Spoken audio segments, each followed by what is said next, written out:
Y'all know what time it is, y'all. We about to get into the lesson, masterclass.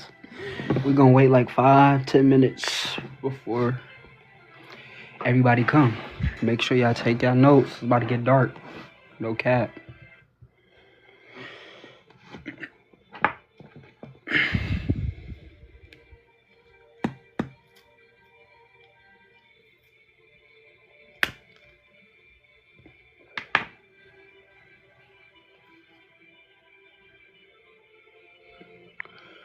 Yeah, it's about to get like that.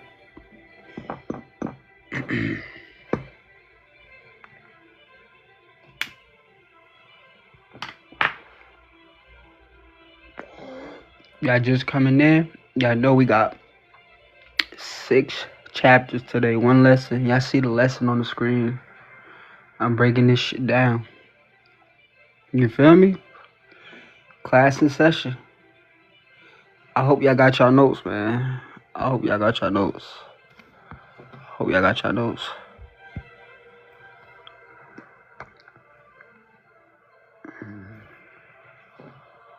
Hold on real quick. We're gonna wait like 5-10 minutes before we start the lesson though, y'all. You feel me?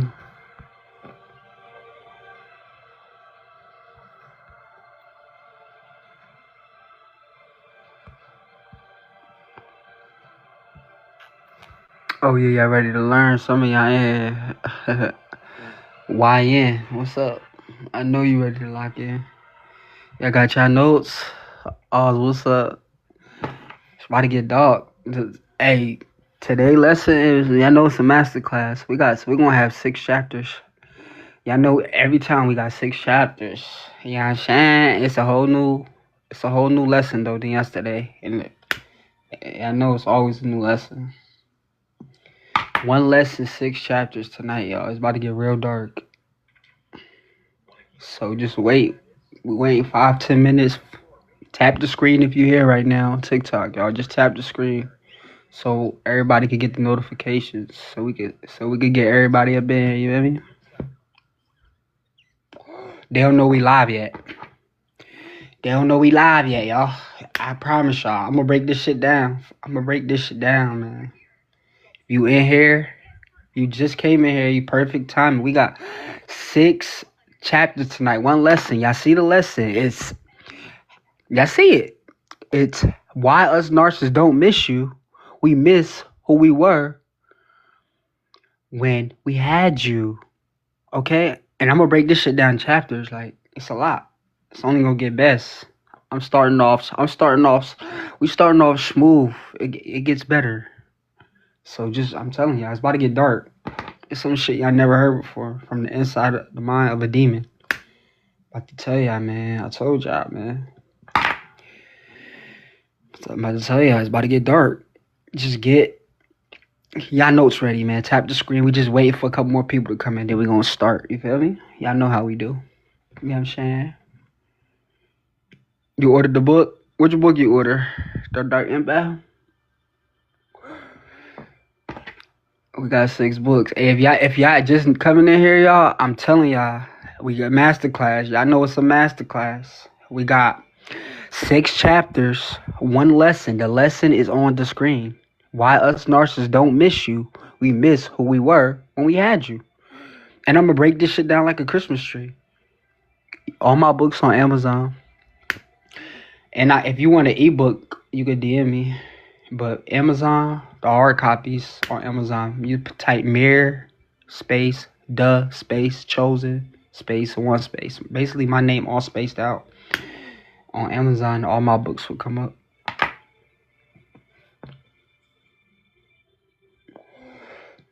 But it's about to get dark. I ain't gonna lie, just have y'all notes. I know it's a lot of empaths in here. Hey, I'm about to tell y'all why us narcissists don't miss you. We miss who we were when we had you. See, 6 chapters.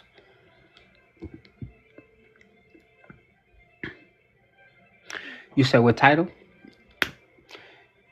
It's the Dark Empath. Just put my name, Mary the Chosen One, and then put the Dark Empath, and it'll pop up. It'll be the first book that pop up. It's a purple book. Emily is on the cover, y'all. Yeah, I know Emily was one of the women like who forced me to change, but for the ones that's coming in here, I see new people coming in here like every 5 seconds. So I'm gonna tell y'all, look, we got 6 chapters tonight, y'all. Masterclass, okay? It's a masterclass. Alright, 1 lesson, 6 chapters. The lesson is on the screen. You feel me? We just went in. We're gonna wait 3 more minutes. And then we're gonna start, okay? Just tap the screen. We just giving a little bit more people time to come in because we always do lessons. And this lesson different than yesterday lessons and the day before this lesson. It's a whole different. It's levels to this shit, man. I'm telling y'all, bro. Just have y'all notes. You feel me? Yeah, we gonna get. Look, this is how we gonna do it. We're gonna get into chapter 1, and then after chapter 1, I'm gonna answer questions in the comments, and then we're gonna get in chapter 2. That's how we gonna do it, like we've been doing. Feel me? So y'all can think about the questions y'all wanna ask too. You know what I'm saying? But y'all ready? We're gonna wait like 2 more minutes, y'all, because I'm ready to break this shit down like a Christmas tree. We're gonna wait 2 more minutes. We're gonna give a little bit more time to catch this shit. No cap. Hey, y'all, just tap the screen so TikTok could say we doing something positive, y'all. They be trying to demonetize my channels and shit. But we're gonna keep posting. We're gonna keep doing this shit. You feel me? So just tap that screen, you feel me? They be trying to take a nigga monetization. We'll give a fuck about none of that though. You say about Asia? Yeah, I'm Asia. Saba said. You know what that be?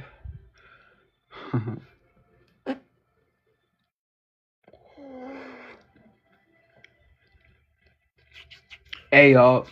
Alright. I feel like it's a lot of new people coming in here, y'all. Look. I'ma say this. We got a lesson today, a new lesson. It's a masterclass. If you just getting in here, you just in time. You hear me? Perfect time. This is alignment. 6 chapters tonight, y'all.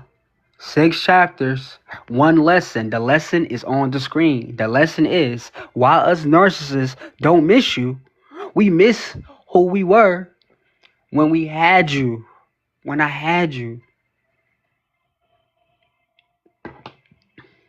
Oh, you Haitian? What's good? You was old then, bro. You family. You sure already know this shit about to get dark then, bro. Take your notes. You feel me? Yeah, man. Hey, look. I know we be doing witchcraft and all type of shit, but, man, I always talk about that. That's regular. You know what I'm saying? That's regular. That's like basic stuff, y'all. It's levels to this dark side that y'all need to learn because we're targeting your empath. I'm coming for you. I'm about to steal your nerve. I'm trying to destroy your whole nervous system. You know what I'm saying? No cap. I need you to regulate mine. I need y'all. We need y'all empaths to regulate our nervous system. Yeah?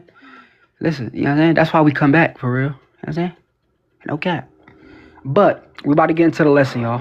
Y'all ready to get into the lesson? Chapter 1, put a Christmas tree. We're going to break this shit down like a Christmas tree. You feel me? Y'all know it's Christmas every day for us. And I'm not talking about the holiday. You feel me? I'm not talking about the holiday, if you know what I mean. Now listen, y'all. Let me see if y'all ready. Where them Christmas trees at? I know that's the green light. You feel me? It's the green light. And I'm about to break this shit down. So if you just getting in here, you just in time. I'm about to break this down. It's a masterclass, y'all.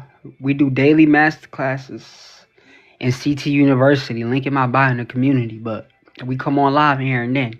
So y'all get this. So listen, y'all. Y'all know we've been going crazy these last couple days. This is one y'all don't want to miss. All right. I see Christmas trees. Now let's lock in.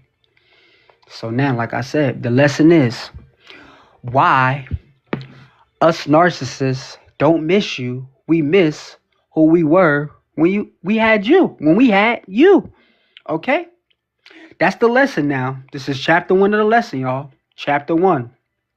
Chapter 1 is, the name of chapter 1 is why us narcissists don't bond the way you think.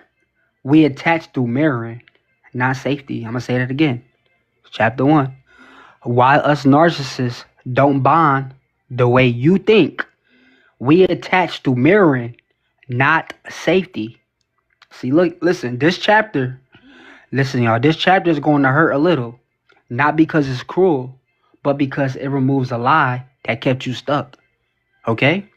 See, us narcissists don't bond the way healthy people bond. No, we don't bond the way healthy people bond. We don't attach through safety. We attach through reflection. We attach through reflection. You hear me? Now, I'm going to tell y'all what people think bonding is and why that's wrong for us, okay? What people think bonding is and why that's wrong for us. There's 5 books on Amazon. And then I got another book, a DL book. I explained where I like the experience the niggas I used to be around live triple lives. The niggas, they used to get mad girls, but they also was messing with niggas too. And it was crazy how I got exposed. But I got another DL book, $10. If y'all want that, based off the shit I seen. But back to the lesson, y'all. Listen, because I told y'all we live triple lives. You feel me? We live triple lives, bro. We doing something sneaky. I'm going to tell you that. We definitely doing something sneaky. If that nigga ain't DL, like, he fucking with the neighbor, he fucking with your best friend, your mama, we doing something. That's what I'm going to tell you that, though, okay? We're hiding something. I was always hiding something. You feel me? Some shit just got to go to the grave. But I see a lot of new people coming in here, so y'all just in time. I'm going to explain what's going on. We're in the masterclass. This is chapter 1. Out of 6 chapters, okay? The lesson is, so remember this. I need everybody remember this because all the chapters correlate with this lesson. And the lesson is on the screen. Why us narcissists don't miss you. We miss who we were when we had you. Okay? Now, so we about to get back into chapter 1, y'all. Let's get it. Just tap the screen. All I ask is y'all tap the screen, man. Just tap the screen on TikTok because they keep demonetizing my page, bro. That's why I be having so many pages, y'all. So just tap that screen, okay? But I'm going to break this shit down to y'all. We got 6 chapters. This is only number 1, y'all. So listen. Now, like I said, what people think bonding is and why that's wrong for us, okay? Most people think bonding is about love, care, and shared vulnerability. You know what I'm saying? See, for a regular person, a regulated person, that's true. That's true. But for us narcissists, closeness doesn't start with safety. It starts with how you make us feel about ourselves. You hear me? That's the pivot. It starts with how you make us feel about ourselves. See, now I'm about to tell y'all what mirroring actually means. Mirroring. A lot of y'all may have heard this word before. I'm about to tell y'all what it really means. See, mirror is when we adopt your energy, your values, your language, your dreams, not to connect with you, but to stabilize ourselves. You know what I'm saying? That's what mirroring is. See, your empathy calmed our nervous system. Your admiration quieted our shame. Your attention made us feel real. And your belief in us filled identity gaps. See, you weren't just a partner. You were a regulation source. I'm telling y'all, this shit is deep. Listen, that's why the beginning feels unreal. The beginning always gonna feel unreal. And I'm gonna tell y'all why the beginning feels like a soulmate connection, okay? Listen, y'all. See, when you met us, it felt intense, spiritual, magnetic, meant to be. You know what I'm saying? See, that intensity wasn't destiny. It was alignment of nervous systems. You hear me? Alignment of nervous systems. You hear me? See, you felt seen because we reflected you perfectly. You feel me? We felt powerful because your reflection made us whole. See, 2 needs locked together. I'm going to say that again. Say it again for y'all. I got y'all. Listen, look. I need y'all to really hear me. See, you felt seen because we reflected you perfectly, okay? We felt powerful because your reflection made us whole. See, two needs locked together. You thought you found love. We thought we found ourselves. You see the difference? I'm telling y'all in the mindset of a demon. You thought you found love. We thought we found ourselves. You feel me? See, most narcissists aren't doing this on purpose, okay? This wasn't manipulation at first. It's survival, y'all. This is survival. See, when identity is unstable, the nervous system searches for mirrors. You hear me? For mirrors. For the mirrors. That mirror becomes the bond. See, that's not intimacy. That's called dependence. That's dependence. Now I'm gonna tell y'all, look, it's a lot of new people coming in here. See, y'all just in time. We on chapter 1 of the lesson. The lesson is on the screen. Why us narcissists don't miss you. We miss who we were when we had you. You just in time, y'all. It's still chapter 1. Okay, now just tap the screen, y'all, so we won't get demonetized. Now look, I'm about to say this, y'all. Look, why we feel empty without a mirror, okay? See, when the mirror is gone, the self collapses. See, this is what it feels like inside. Restlessness, boredom, anger.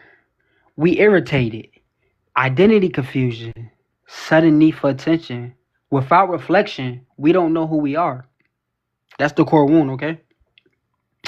And I'm going to tell you why you felt so important and why that changed, okay? Why you felt so important and why that changed. See, at the start, you felt like everything to us. And this how every supply start, see? Not because we loved you deeply, but because we needed you desperately. You hear me? We needed you desperately. See, listen, once the mirror stabilizes us, urgency faded, gratitude disappeared, and entitlement replaced appreciation. You hear me? Entitlement replaced appreciation. See, need feels like love at first until it stops needing. You know what I'm saying? Need feels like love at first until it stops needing. You know what I'm saying? See, now I'm going to tell y'all why control replaces charm, okay? See, once we stabilize, we stop reflecting and start controlling. Why? Because control preserves the mirror. Control prevents abandonment. Control avoids shame. Control keeps regulation external. You hear me? See, control is what happens when reflection is no longer enough. You know what I'm saying? Listen, y'all. I'm going to tell you this. When I wasn't healed, look, I didn't want to know who I was. No, I didn't want to know who I was. I wanted to know who I could become through someone else. I needed an empath. That's not love. That's outsourcing identity. That's literally outsourcing identity. You know what I'm saying? See, now I'm going to tell y'all why this is so hard for you to accept. It's hard for you to accept. See, look. Because look, this hurts because you bonded authentically. You was authentic. You gave presence. You gave care. You gave empathy. And you assumed that meant the bond was mutual. You assumed that meant the bond was mutual. See, your love was real. Our attachment was functional. See, that difference changes everything. You get what I'm saying? See, so when you ask, do they miss me? You're asking the wrong question. We don't miss the way you miss us. We miss who we were when you reflected us. You get what I'm saying? That's why we replace fast. That's why we repeat phases. That's why we chase attention. That's why we hoover later. See, we're chasing a state, not a person, y'all. This shit got nothing to do with you. Nothing will ever be enough for us. I'm never satisfied. You could buy me a house, car, you give me the best SEX all day, the sloppy toppy 3000. I don't give a fuck about that. You will still get left. And the girl I leave you for, she gonna get left too. Ain't nothing enough. It got nothing to do with the girl. Listen, y'all. I'm gonna tell y'all, look, why This realization sets you free, okay? Listen. Once you understand this, something shifts, okay? You stop comparing yourself to replacements. You stop questioning your worth. You stop romanticizing the beginning. You stop waiting for closure. See, you realize the bond wasn't lost. It was outgrown. You know what I'm saying? See, this was chapter 1, y'all. In the next chapter, I'm going to explain why once we feel secure, marriage, pregnancy, and commitment, the mask drops. You feel me? Drop y'all questions though. I'm gonna answer some questions. We gonna decode. I'm gonna answer some questions. Then we're gonna get back to. Then we're gonna get to the next chapter. This only the beginning, bro. Like that's nothing to what I got to tell y'all. We got 6 chapters. You know what I'm saying? Ask me some questions though.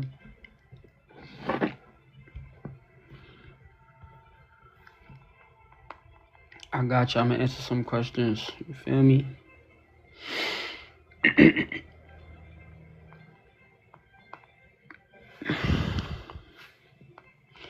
Ask me one. You feel me?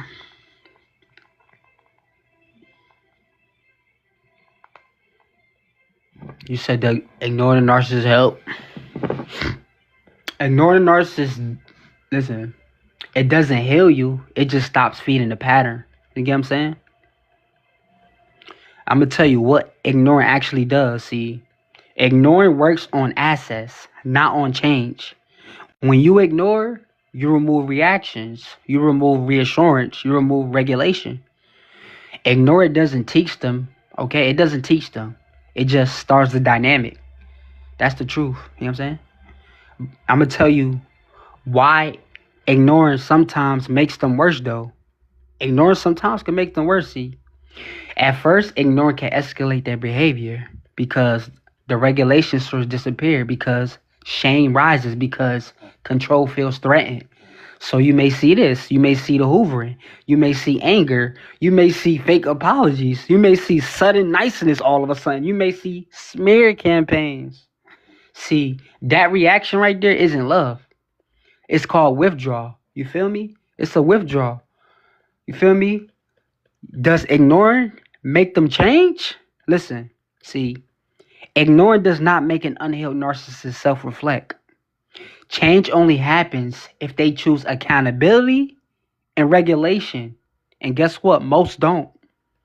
Ignoring protects you, not reforms them. You hear me? Ignoring protects you, the empath. Let me tell you when ignoring is helpful though. See, ignoring helps when it's paired with internal work. It helps if you're regulating your nervous system, if you're not secretly waiting for a reaction, if you're not using it as a tactic. You get what I'm saying? If you're ignoring to get a response, you're still attached. And we know that. You feel me? See, what breaks the bond isn't ignoring them, okay? It's when your body no longer needs the pattern to feel alive. That's the real freedom. See, ignoring them for access. You hear me? This is what you do. This is what I want you to do. Ignore them for access. Heal yourself for peace. Those are 2 different goals. Next question. You feel me?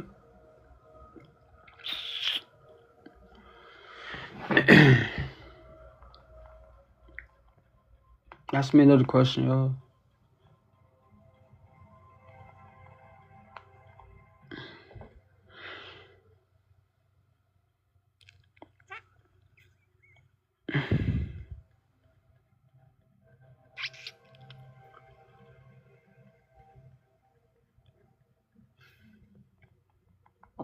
She will, she will, and she will. She will, and she will, and she will. Narcissists don't care about their children. We use children as pawns. Like we love our children, but with a condition. You know what I'm saying? It's conditions. Everything is with a condition. You feel me? You said,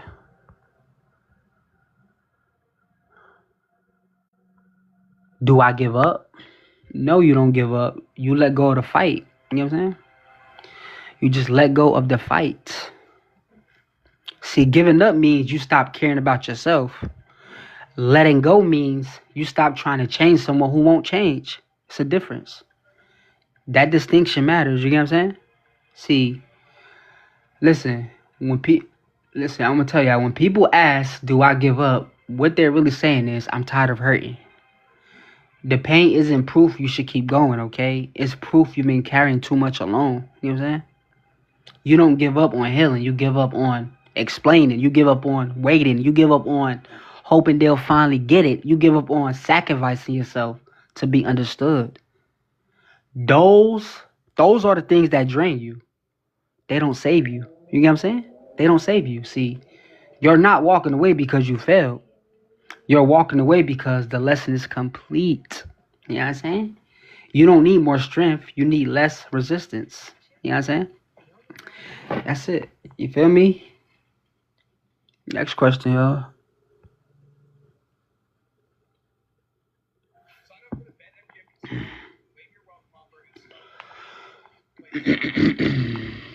You said, do narcs lie and cheat?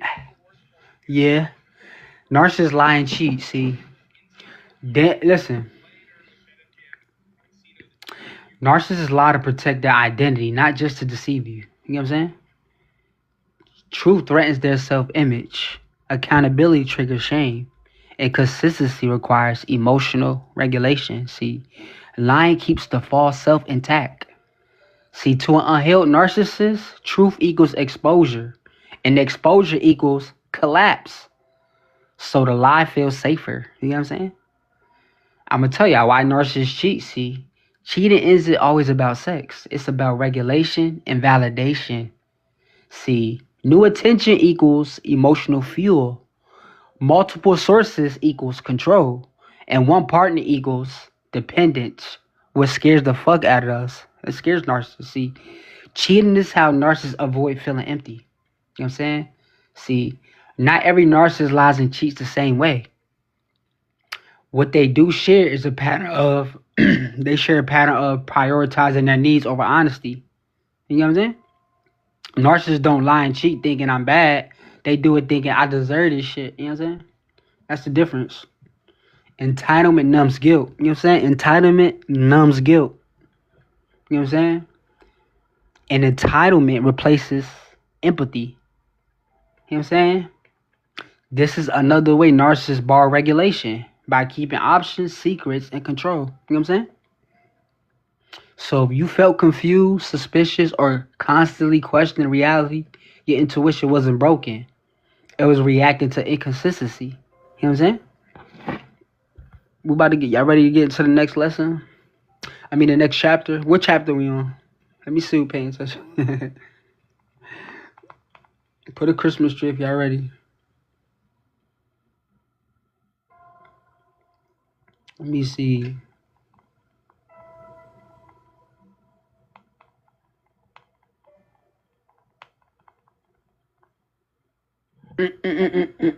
They ready?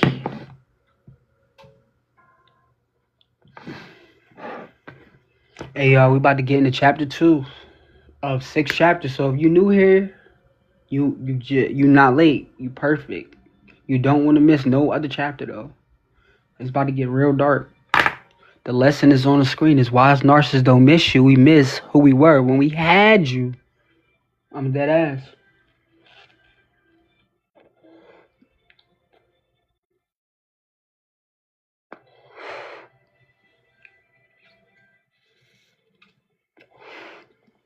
Alright, y'all ready? Look. Listen, y'all, this is the lesson name is why us narcissists don't miss you. We miss who we were when we had you. This is chapter 2 of the lesson now. Chapter 2, the name of chapter 2, y'all, is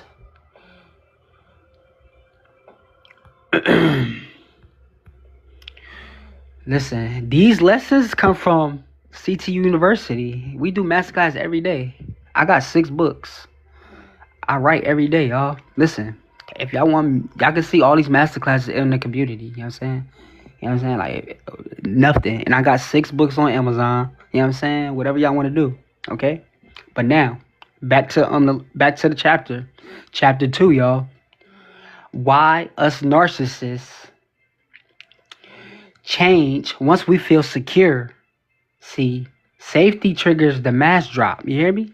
Safety triggers the mass drop. You know what I'm saying? See, This chapter, y'all, explains the moment everything shifted and why it felt like you lost the person you fell in love with.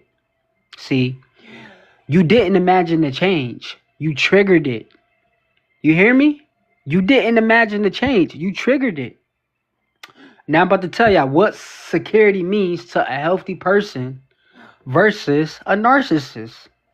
See, for a healthy person, security feels like relief. Security means safety, consistency, trust, closeness. See, for us narcissists, security feels like exposure. That's the key difference. If we secure, we're exposed. Listen. Now I'm gonna tell y'all why commitment triggers us, okay? See, commitment removes the need to perform. When commitment shows up as pregnancy, as marriage, as moving in, as financial dependence, as emotional reliance, the nervous system says they're not leaving. That's what our mind say. And then now the mask is no longer necessary. I got you pregnant. We married. I moved in. Financial dependent, emotionally reliant. Oh fuck. That tell me in my mind, you not leaving me. I got you. You feel me? Now the mask is no longer necessary. You about to see the demon. See, now I'm about to tell y'all what the mask actually is, okay? Listen, y'all, this is what the mask actually is. Y'all need to take y'all notes, man. Cause I'm telling y'all, a lot, y'all all attract narcissists. It's too many powerful women and people in this life. Kings and queens, man. A lot of y'all empaths, bro. Y'all better watch out. We coming. Y'all need this info. I get banned for this shit. Listen, y'all, I'm about to tell y'all what the mask actually is, okay? The mask isn't fake, okay? It's called effort. The mask is not fake. It's effort, okay? See, charm requires energy. Empathy requires presence. And listening requires regulation. See, once we feel secure, conserving energy becomes the priority. You know that? I'm about to steal all your fucking energy now. So the system shifts. Now the system about to shift. You feel me? Listen, now I'm about to like I told y'all, look. Why control replaces charm? Look. When charm ends, control begins. You hear me? When charm ends, control begins. Why? Because control stabilizes the bond. Control prevents abandonment. Control avoids vulnerability. Control keeps power intact. You feel me? See, charm is used to win. You hear me? Charm, y'all, is used to win, okay? Control is used to keep you. Write that down. I'm telling y'all this. Control, I'm going to say that again, okay? Look, I'm going to say that one more time, y'all, because I know y'all smart, and this shit going to correlate to y'all brain, man. Y'all too intelligent. This is why I give y'all these lessons, bro, because I know a lot of y'all, it's going to help. Y'all smart. Listen, charm is used to win you, okay? Control is used to keep you, okay? That's it, okay? That's the pivot. See, now I'm going to tell you why this feels like betrayal to you, okay? See, to you, this feels like betrayal because the rules change. You thought love deepened with security. You thought love deepened with security. But for us narcissists, listen, y'all, security ends the audition. You feel me? I'm going to say that one more time, just in case some of y'all didn't hear me. Listen. See, why this feels like betrayal to you, see? To you, this feels like betrayal because the rules change. See, you thought love deepened with security. But for us narcissists, security ends the audition. Security ends the audition. See, you weren't allowed to stop showing up. We were. You not allowed to stop showing up. You better be on that motherfucking treadmill all day. I need your energy all day. I told you, it's like an energy battery. Energize a battery like a bunny rabbit. It'll never be enough. Keep on running. Now I'm about to tell y'all, look, y'all, why pregnancy is a huge trigger, y'all. It's a lot of new people in here, y'all.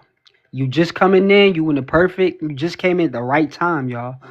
We in lesson It's one lesson, chapter 2, y'all. It's 6 chapters. Y'all see the lesson on the screen. It's why us narcissists don't miss you. We miss who we were when we had you, okay? Now, like I said, I'm about to tell y'all, this is chapter 2. Look, this is why pregnancy is a huge trigger, y'all. Why pregnancy is a huge trigger, okay? See, listen. Pregnancy removes escape routes, okay? Listen, responsibility increases. Attention shifts. Identity feels threatened. And control feels necessary. See, pregnancy turns a narcissist inward. And what they find there is fear, y'all. It's fear. It's fear. It's fear. So the mask drop fast. The mask drop fast. Now I'm gonna tell y'all why we become mean, cold, or distant. See, once the mask drops, shame rises. Once the mask drops, shame rises. And when shame rises, empathy shuts down. Irritability increases. We start getting irritated more. And defensiveness spikes. See, coldness is a defense, not indifference, y'all. Okay? I'm gonna say that again for y'all. Because we love to act cold. That shit is fake. Coldness is a defense. I'm just trying to get control back. It's not indifference. Okay? Listen, y'all. Cruelty is regulation through domination, okay? See, look, when I felt secure before healing, I stopped trying. When I felt secure before healing, I stopped trying. Not because the person didn't matter, but because my nervous system didn't think effort required anymore. I swear to God. And look, I'm going to tell y'all this, y'all. Look, why you try harder? Okay, look. I'm going to tell y'all why you try harder. See, when we pulled away, you leaned in. You leaned in because your nervous system said this. Something's wrong. I need to fix this. If I love harder, it'll come back. See, guess what? That's how the trauma bond strengthens, y'all. That's how the trauma bond strengthens. One person disengages, the other overfunctions. Somebody got it. This is how a trauma bond. Somebody going. It's only 2 roles in the trauma bond. One person disengages, the other overfunctions. One other one going crazy. Don't even know who the fuck they are. You know what I'm saying? See, now I'm gonna tell you why we blame you after change. After the change, okay? This is why we blame you after the change. See, once the dynamic shifts, narcissists often rewrite their story, y'all. Okay? Why? Because accountability triggers shame. Because admitting change threatens identity. So we say you change. So we say you're too sensitive. So we say you're not the same. See, blame protects the false self. I gotta blame somebody. I can't blame myself. I'd rather die. Because that version required effort. And effort feels unsafe once security is achieved. See, the beginning, y'all, the beginning wasn't the real relationship, okay? It was the hook. Okay?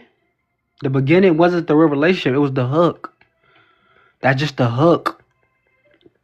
Now, what this means for you, see, the person you miss wasn't lost. They just were temporary. You know what I'm saying?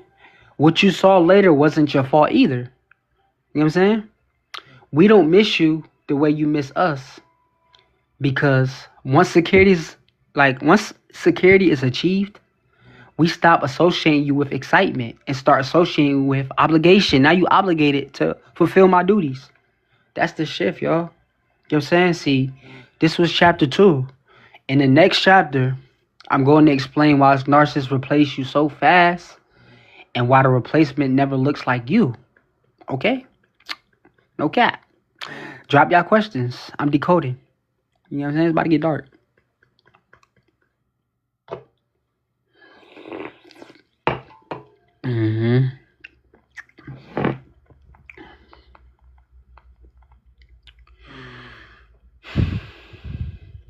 Ask me some more questions, y'all.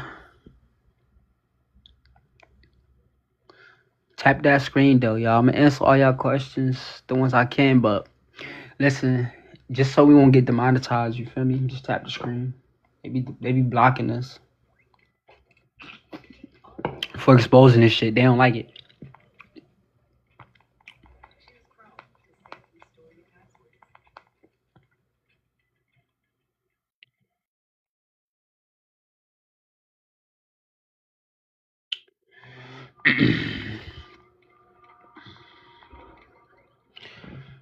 You said how do you get the upper hand when you have to work with him? You don't get the upper hand by outplaying a narcissist. You get it by becoming unreadable. You feel me? You get it by becoming unreadable. See, first, listen, what upper hand really means here. Listen, I'm gonna tell you. See, the upper hand isn't control. It's not being controlled. That's the upper hand. You feel me? When you still have to work with them, you can't disappear. You can't escalate. You can't react emotionally. So the goal becomes neutral authority. You feel me? Neutral authority. See, the only position that works is professional distance. See what I'm saying? Professional distance. See, narcissists gain power through emotional assets, y'all. See, so you remove it. You know what I'm saying? You got to remove it. How that looks in practice. Look, this is how it looks. Keep communication short. Stick to facts only. No defending.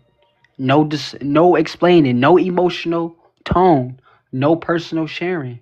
See, information is intimacy to a narcissist, okay? Stop giving it, okay? Now I'm gonna tell you why emotional nurturing is so effective. See, when you stop reacting, the narcissist loses feedback. No feedback means this: no regulation, no fuel, and no leverage. See, calm is a weakness, y'all. It's starvation to us. Shit. If you start barking back, we love that. We thrive in chaos. See, another thing is setting boundaries without announcing them, okay? This is important. See, never announce boundaries to a narcissist, okay? Instead, do this.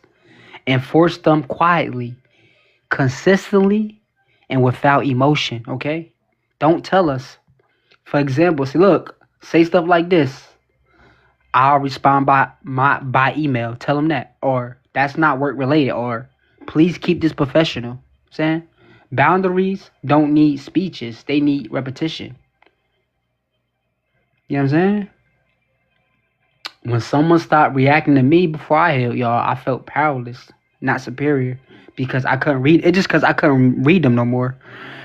When you start reacting, I can't read your ass, and that's what pissed me off. But the more you talk, the more you react, the more you do all this extra shit. I know I got my answer. So this is what not to do. Okay? Don't try to do this. Don't try to provoke jealousy. Don't try to prove competence. Don't try to show strength. And don't try to outsmart them, see? Trying to win keeps you in the loop. Keeps you in the game. You know what I'm saying? It keeps you in the game. See, us narcissists borrow regulation from reactions. Okay? When you stop lending your nervous system, you already have the upper hand. Okay? The goal isn't dominance, y'all. It's freedom. Okay? And freedom looks boring to a narcissist. Next question. You feel me? Thank you for the roses tip. I appreciate you. Thank y'all for everybody sending gifts. On my mama.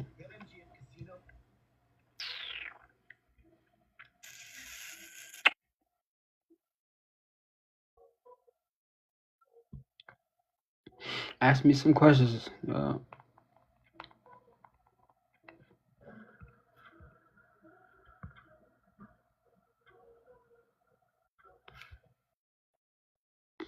I got y'all.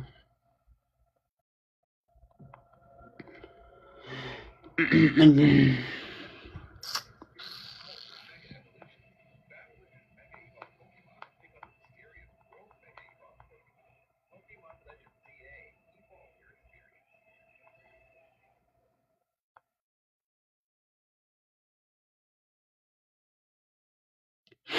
you said, would it ever change? I was forced to change. You feel me? Like,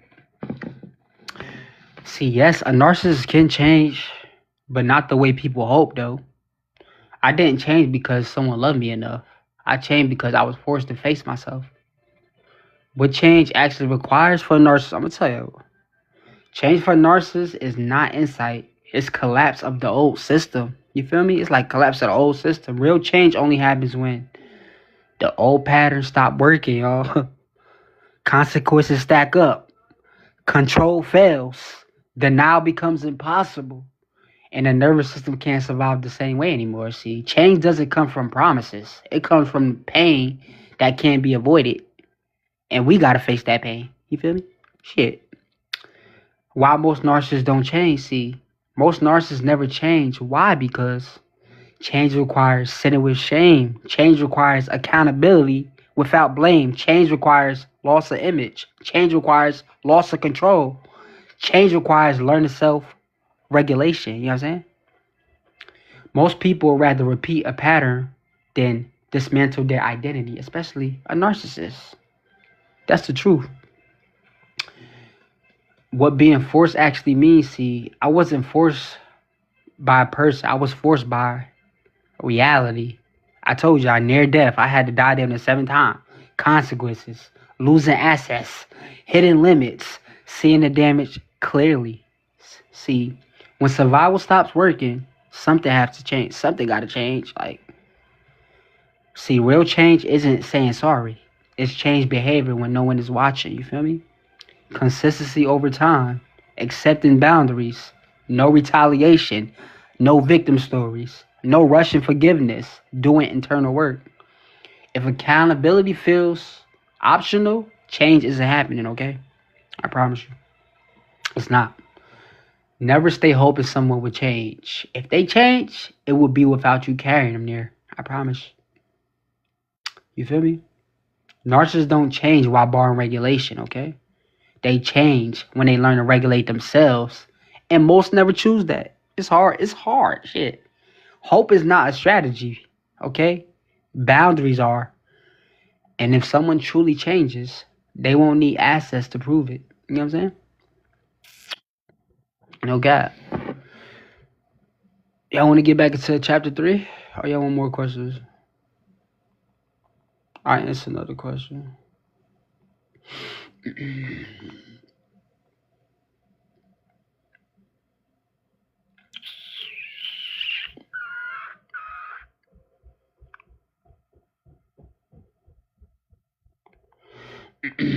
Ask me another question.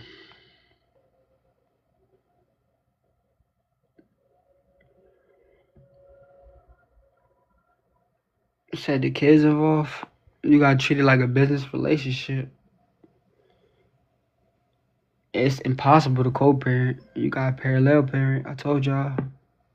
You feel me? Listen.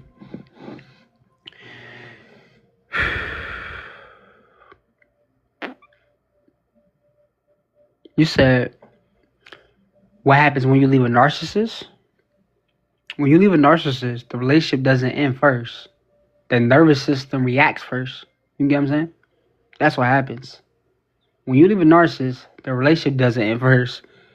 The nervous system reacts first. You know what I'm saying? See, I'm going to tell you how the phases look. Phase 1 is the shock. This is what happens immediate after leaving. See, at first, your body panics. Even if leaving was your idea. You may feel this. You may feel relief and terror at the same time. You may feel doubt. You may feel urges to reach out. You may feel emptiness. You may feel confusion. See, that's not missing them. That's withdrawal from a trauma bond. You know what I'm saying? See, your system lost a familiar pattern. You know what I'm saying? This is second phase. Look, the narcissist responds. See, listen, when you leave, the narcissist experiences loss of regulation. You know what I'm saying? So you may see hoovering. You may see anger. You may see fake apologies. You may see blame. You may see silence. You may see the smear campaign. See, their reaction isn't about love. It's about losing access. This is phase 3. See, the body starts speaking. Once you are gone, your body finally has space to release. That's when people experience this, the shaking, the exhaustion, the emotional waves, the headaches, the grief. See, your body waited until you were safe to let go. You know what I'm saying? This is another phase. I'm telling y'all because I used to put girls through this. Phase 4 is clarity arrives. See, this is, listen y'all, after the fog lifts, clarity hits. you start to see the patterns. You start to see the lies. You start to see the manipulation. You start to see how much you carried. You start to see how little you received. See, that clarity can hurt, but it ends self-blame. You get what I'm saying? It can hurt, but it ends self-blame. See, now I'm about to tell y'all phase 5. See, this is the void. Okay? See, then comes a quiet phase people aren't warned about, okay? You may feel empty. You may feel bored. You may feel numb. You may feel unsure of who you are. See, that void isn't failure, okay? It's your identity reorganizing. You get what I'm saying? Listen, and then it's phase 6. This is why I tell you to write this down, y'all. These master classes, if y'all need these master classes, join my community. Link in my bio. You feel me? Listen. Phase 6. Regulation returns, okay? Look. With time and support, look, your nervous system recalibrates, okay? So you notice this. You'll notice this. Look. Calmer reactions. Better sleep. Clearer boundaries. Less obsession and more presence, okay? See, you stop orienting your life around them. You feel me? That's freedom. Listen, leaving doesn't instantly feel good, okay? But staying eventually destroys you. That contrast matters. I'm going to say that again. Leaving doesn't instantly feels good, but staying eventually destroys you. That contrast matters. Man, y'all better come into the community, bro. I just broke down this lesson. Yo, I ain't never talk about this. I just told y'all the whole phase. I just told y'all how exactly you gonna fucking feel. Exactly how you gonna feel once you leave us instantly. I ain't even make a video about that yet. I might have to put that in it. I ain't gonna lie. I gotta put that in the video, bro. I ain't gonna lie. We gotta put that in the video, y'all. Oh my God. I hope y'all writing this shit down, bro. Cause that's something a lot of people, I hope, I'm telling y'all, cause that's really what we do, y'all. And this is what y'all gonna feel. And I tell y'all this to say y'all not crazy, okay? This is why I could tell y'all this. So look, I'm gonna tell y'all, I'm gonna say this, y'all. When you leave a narcissist, you don't lose yourself, okay? You finally get the chance to come back, okay? Don't forget that. And now we about to get back into the lesson, okay? We about to get back into what chapter we on? That was just answering questions, y'all. That wasn't even a chapter. We just be answering questions. Y'all know we just be freestyling, man. Freestyling, honest, and learning. We protect it, y'all. It's a lot of empaths and dark empaths in here. Too much spiritual. Whoo! You said, what's the topic? The lesson is, for everybody just coming in, this is perfect timing. We're in chapter 3. The lesson is, why us narcissists don't miss you. We miss who we were when we had you. And this is chapter 3 we about to break down. If y'all ready for chapter 3, put a Christmas tree. You know what I'm saying? Put a Christmas tree. You know what I'm saying? Y'all know that's the confirmation.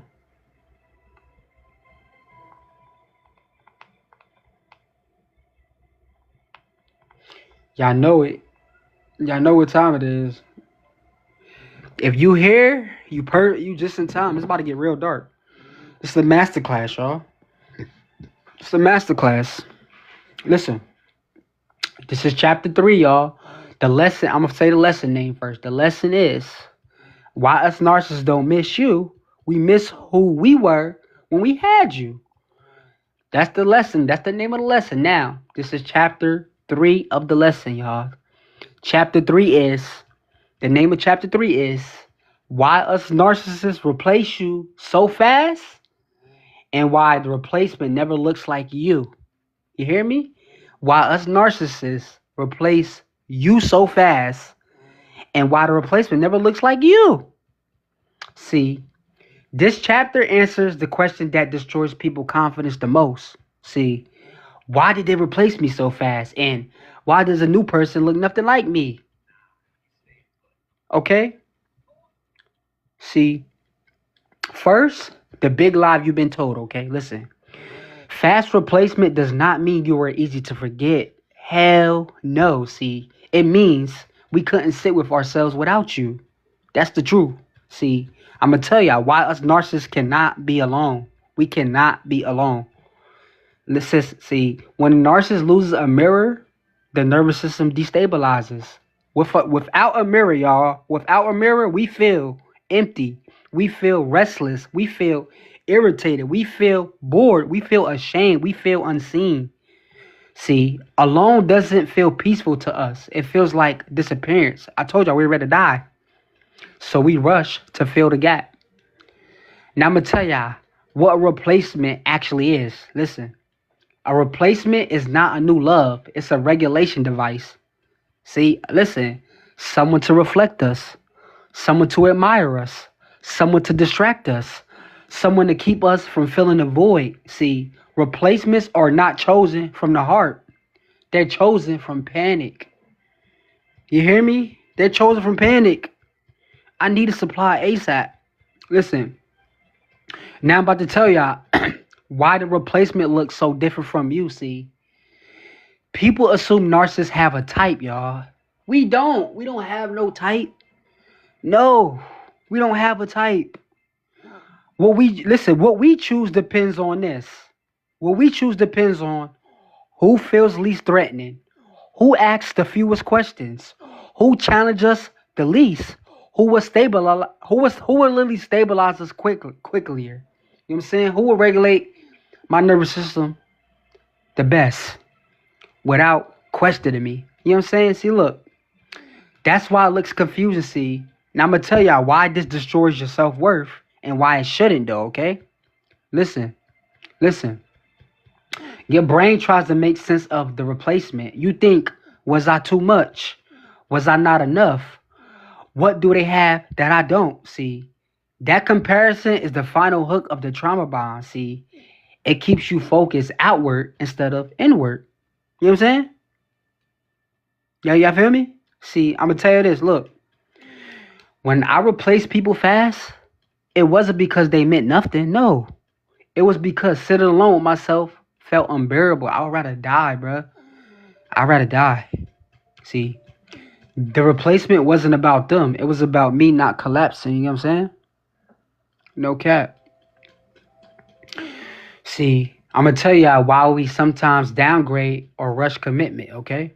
See, sometimes narcissists downgrade or rush commitment with the replacement.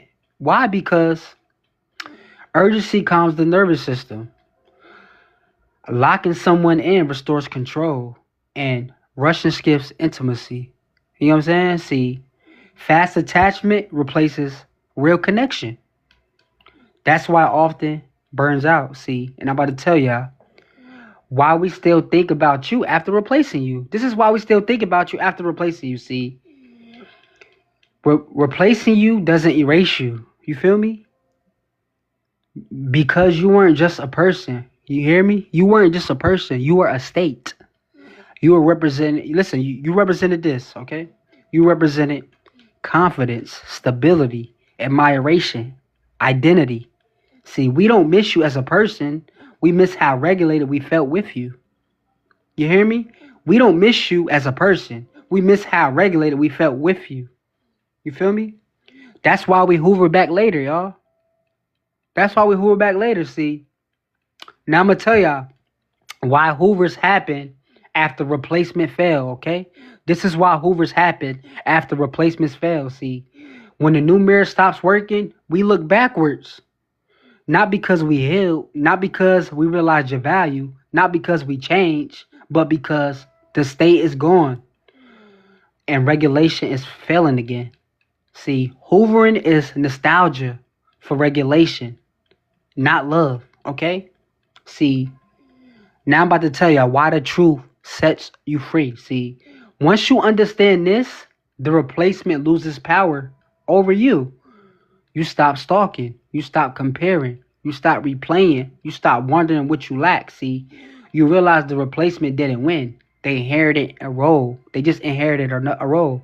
And roles can be replaced again. It's just a role. Just like if you're on a basketball team. If you get injured, you can't compete no more.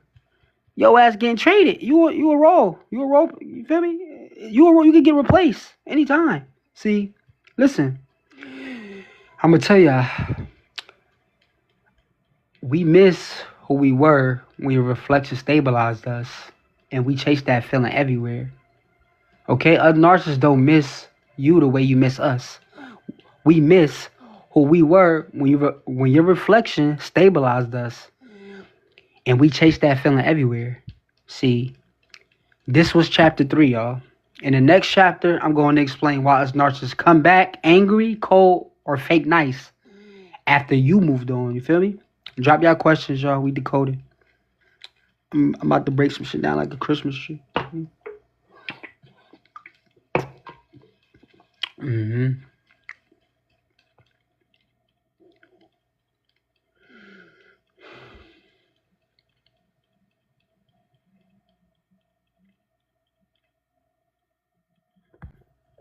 I do shit alive. You hit that bottom. It's on the bottom right. It's like an arrow pointing to the right. Or you hit the 3 dots and you'll see share.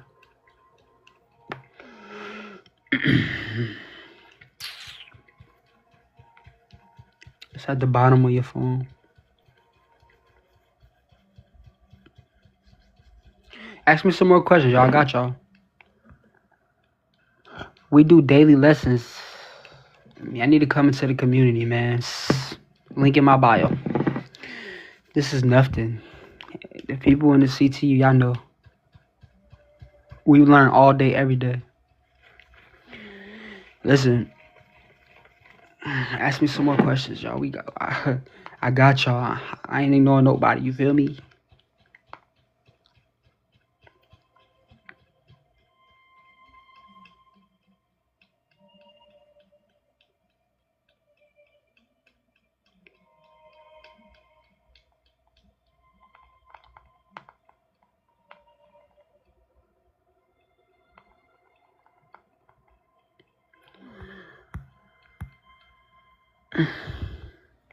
You said, what makes the narcissist stop stalking you?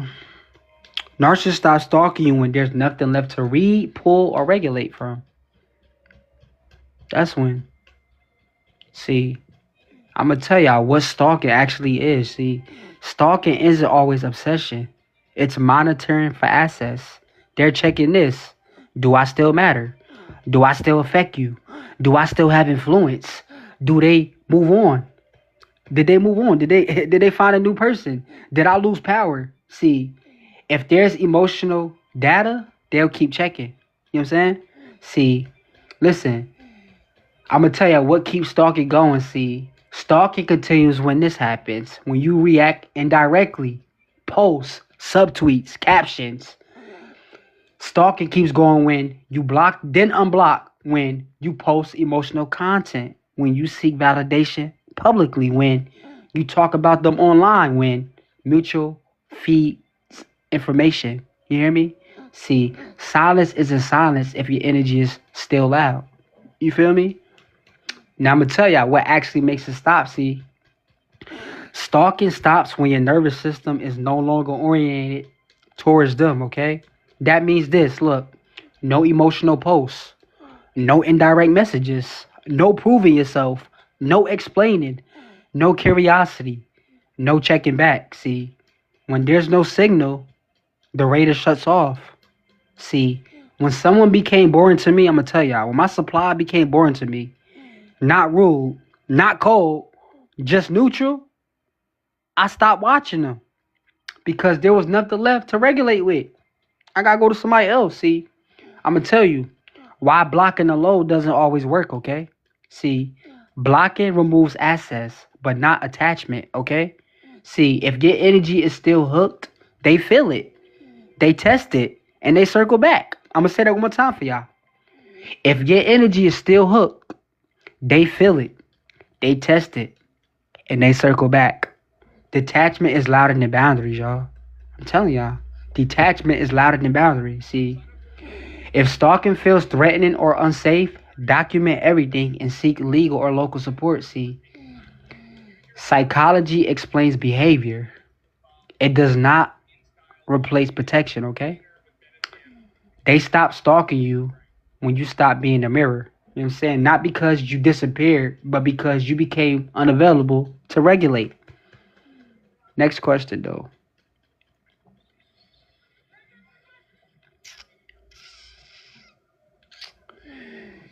You feel me? He will praise us. Too much praise.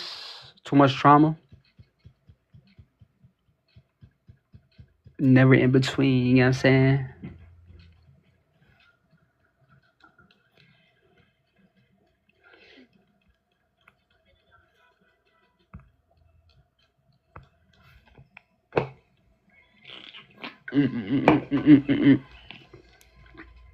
Ask me another question, y'all. And then we go getting back to the lesson. I'm gonna answer one more.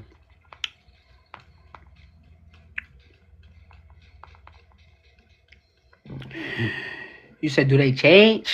I'm gonna say this. Look, told y'all. Yes, narcissists can change, but most don't. See, what real change actually requires, I'm gonna tell you. See, change for narcissists is not insight, love, or losing the right person. You feel me? It's not. You heard me? I said change for narcissists is not insight, love, or losing the right person.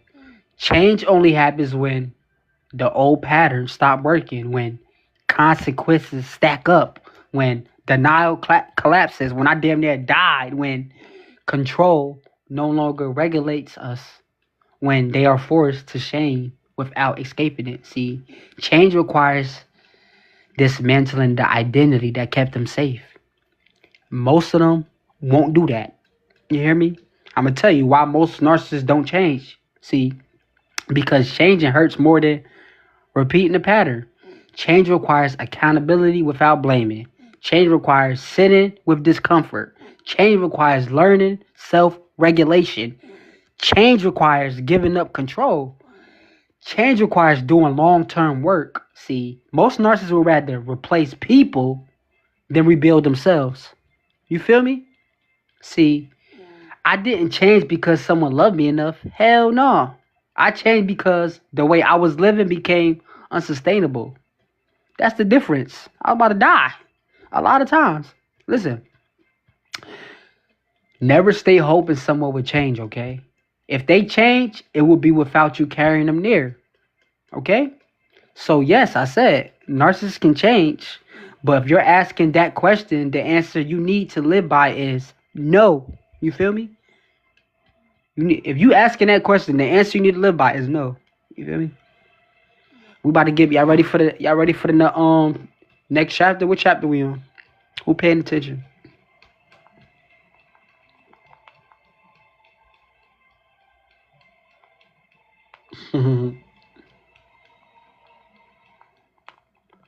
Oh yeah, y'all paying attention? Chapter 4, say no more.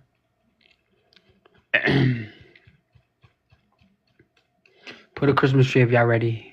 Take the notes. It's about to get dark. Please take your notes out. We on chapter 4. It's 6 chapters. Alright. If y'all heard the first 3 chapters, it's only getting better. It's about to get better. We always say the best chapters for last. You feel me? Now, save this live. Just come to CTU. Come to the community. You can watch all the lives. You can watch all the classes. You get way more than that in the community. You feel me? All these lives be in the community, man. Community is $10, bro. Link in my bio. You can't find this shit nowhere else. Now let's get back into the lesson. Why us narcissists don't miss you? We miss who we were when we had you. Okay. Listen. Look. I'm gonna tell y'all. Look. This is chapter 4. Okay.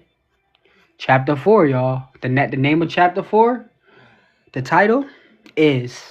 Pay attention. Why us narcissists come back angry, cold, or fake nice after you left. Okay? I'm going to say that one more time so y'all can hear. Why us narcissists come back angry, cold, or fake nice after you left. See, this chapter explains why they came back. Not softer, not healed, but confusing. You know what I'm saying? See, first, I'm going to tell y'all what people think a return means and why it's wrong. This is what people think a return means and why it's wrong. See, listen, People think when a narcissist comes back, it means regret, love, or realization. See, no, that's not what's happening. See, a narcissist coming back is not about you, y'all. It's about regulation failure. Write that word down. I'm giving y'all a lot of psychology words today. Okay, look, regulation failure. Okay, that's the frame. Look, now I'm gonna tell y'all. Look, what actually triggers a Hoover? Okay, see, we come back when the system destabilizes. Okay, triggers include this: a replacement stop working, admiration fades, control weakens, shame rises, boredom sets in, loneliness hits, or identity feels thin. See, when the mirror cracks, we look for the last one that worked. It's simple. When the mirror cracks, we look for the last one that worked. And guess what? That's you. That's you. Listen, I'm going to tell y'all why the return often feels off, okay? This is why the return feels off. See, when we come back, we're not trying to rebuild intimacy. We're trying to test access. Y'all want me to say that again? All right, look, I'm going to say it again. What actually triggers a Hoover, okay? What actually triggers a Hoover, okay? Hold on. Y'all want me to repeat that? All right. Listen. We come back when the system destabilizes, okay?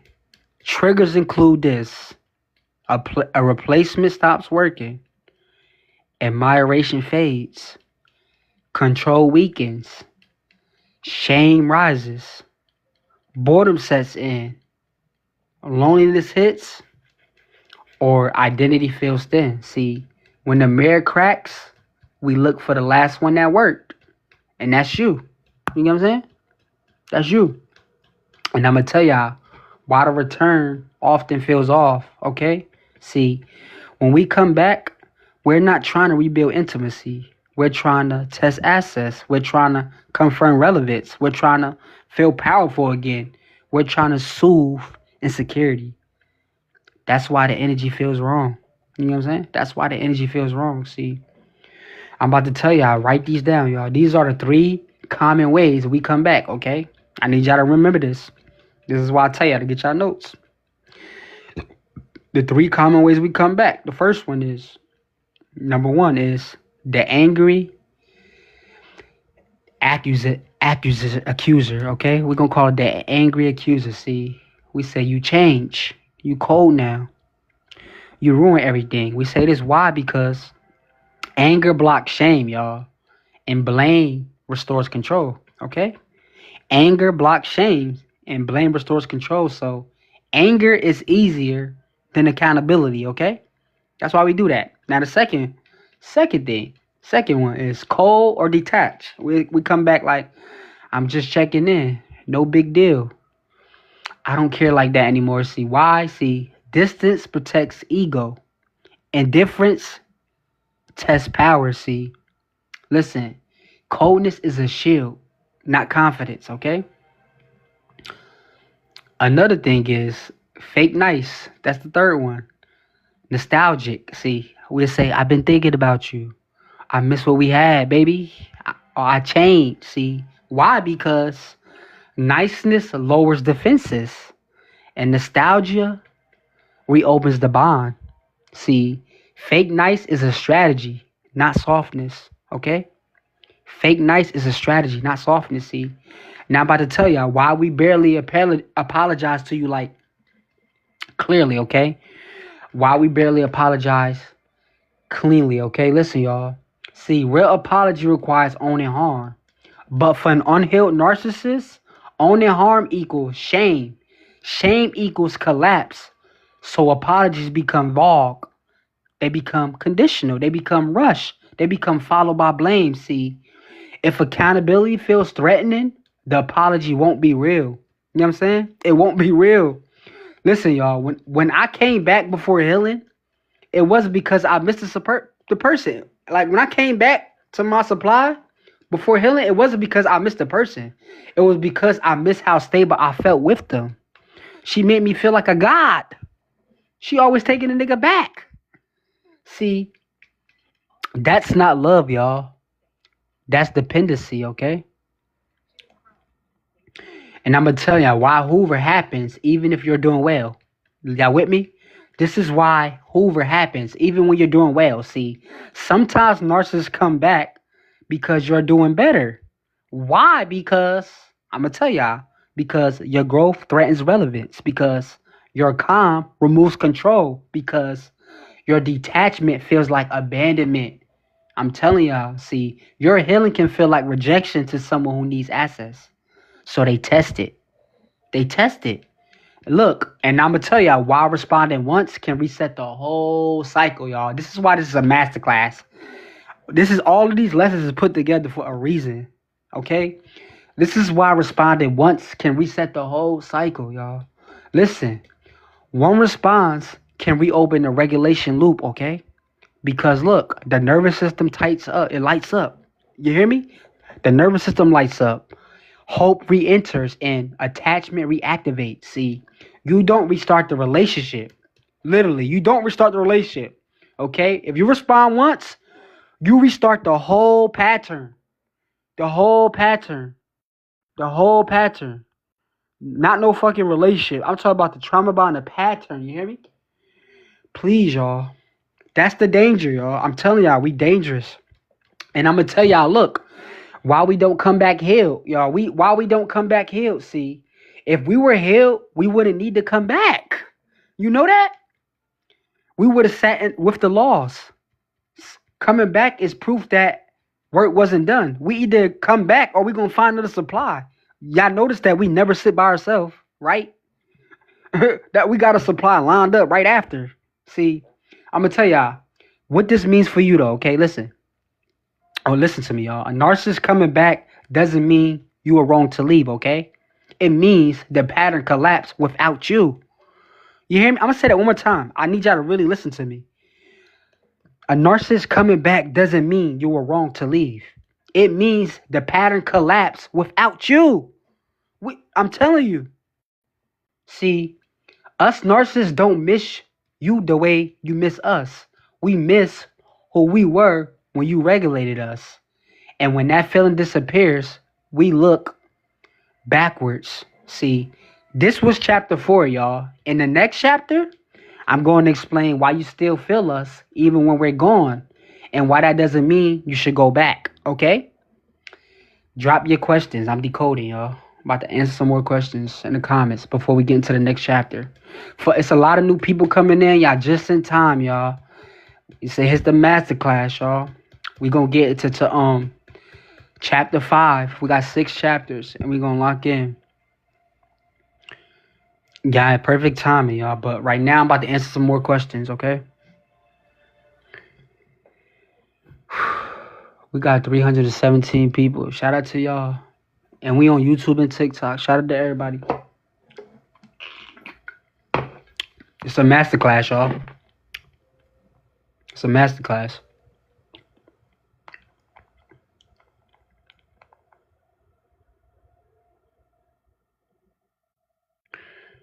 Ask me a question. I'm looking in the comments right now. Ask me a question, y'all.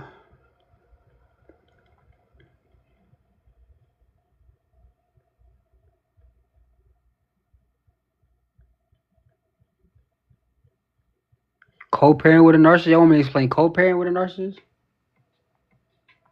Can you co-parent with a narcissist?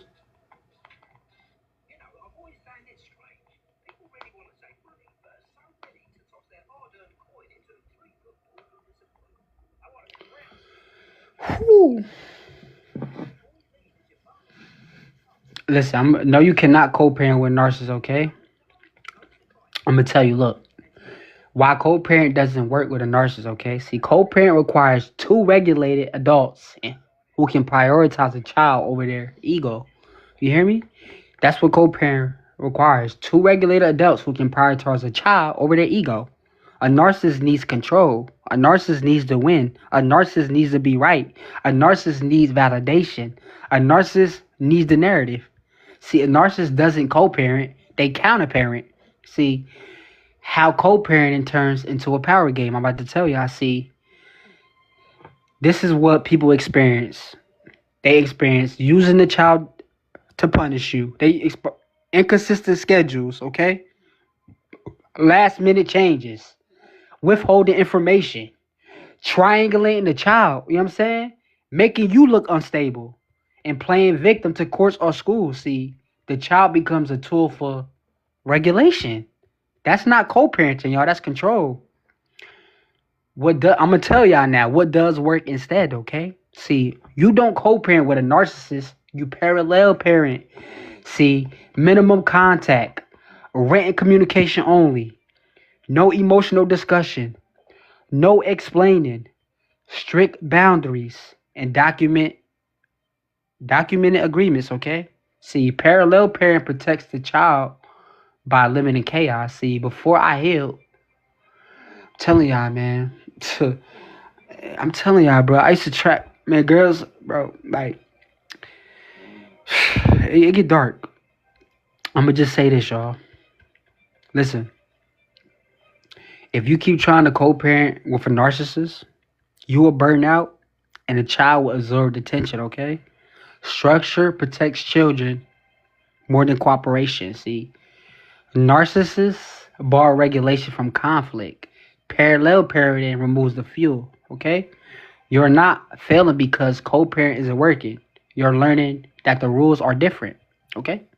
Next question. It's just different rules, you feel me? No cap. Next question. Then we're going to get into the next chapter, okay? It's the masterclass.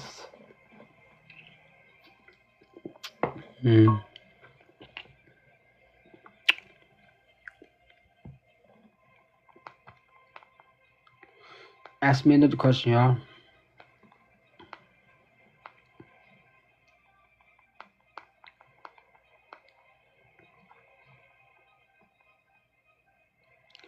You said, why do narcissists get married? Narcissists get married for stability, not intimacy. You know what I'm saying? See, you heard me? For stability, not intimacy.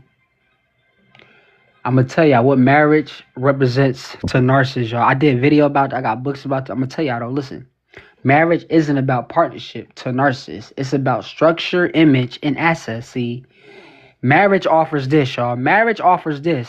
See, marriage offers guaranteed supply, social validation, I'm chosen, control through obligation, reduce abandonment risk, and a stable mirror. See, marriage locks the mirror in place. Literally, it locks the mirror in place. See, I'm going to tell y'all why marriage feels safe to them. Marriage creates predictability, and predictability calms their nervous system. It reduces the need to chase and gives entitlement to your time, your energy, and your body. See, marriage feels like ownership to an unhealed narcissist. You know what I'm saying? And I'm going to tell y'all why many narcissists push marriage fast. See, some narcissists rush marriage to skip intimacy, y'all. Why? Because intimacy requires vulnerability. Vulnerability triggers shame. And commitment skips emotional depth. See, commitment becomes a shortcut to control. See, look, why the mask often drops after marriage, y'all. I'm going to tell y'all. See, one marriage, you got to understand, like, once a marriage, once a narcissist marriage happens, once it happens, the performance stops because the goal is achieved, security is established, and effort feels unnecessary. See, marriage ends the audition. That's why people say this. They changed after we got married, or they became cold, or they stopped trying. See, you didn't imagine it. You didn't imagine it.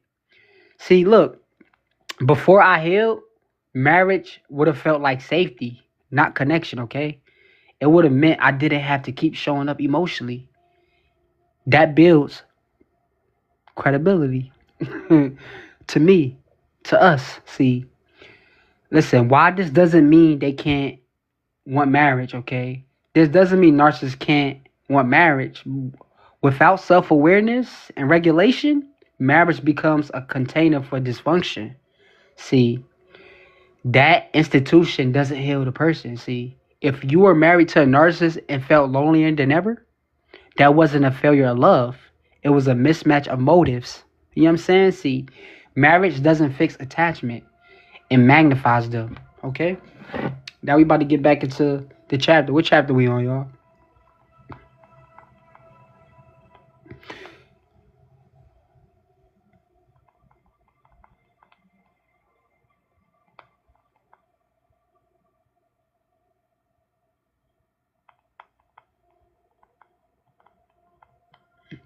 Five. Oh yeah, y'all ain't locked in tonight. Oh yeah, they paying attention. Say no more. They Christmas tree. They ready.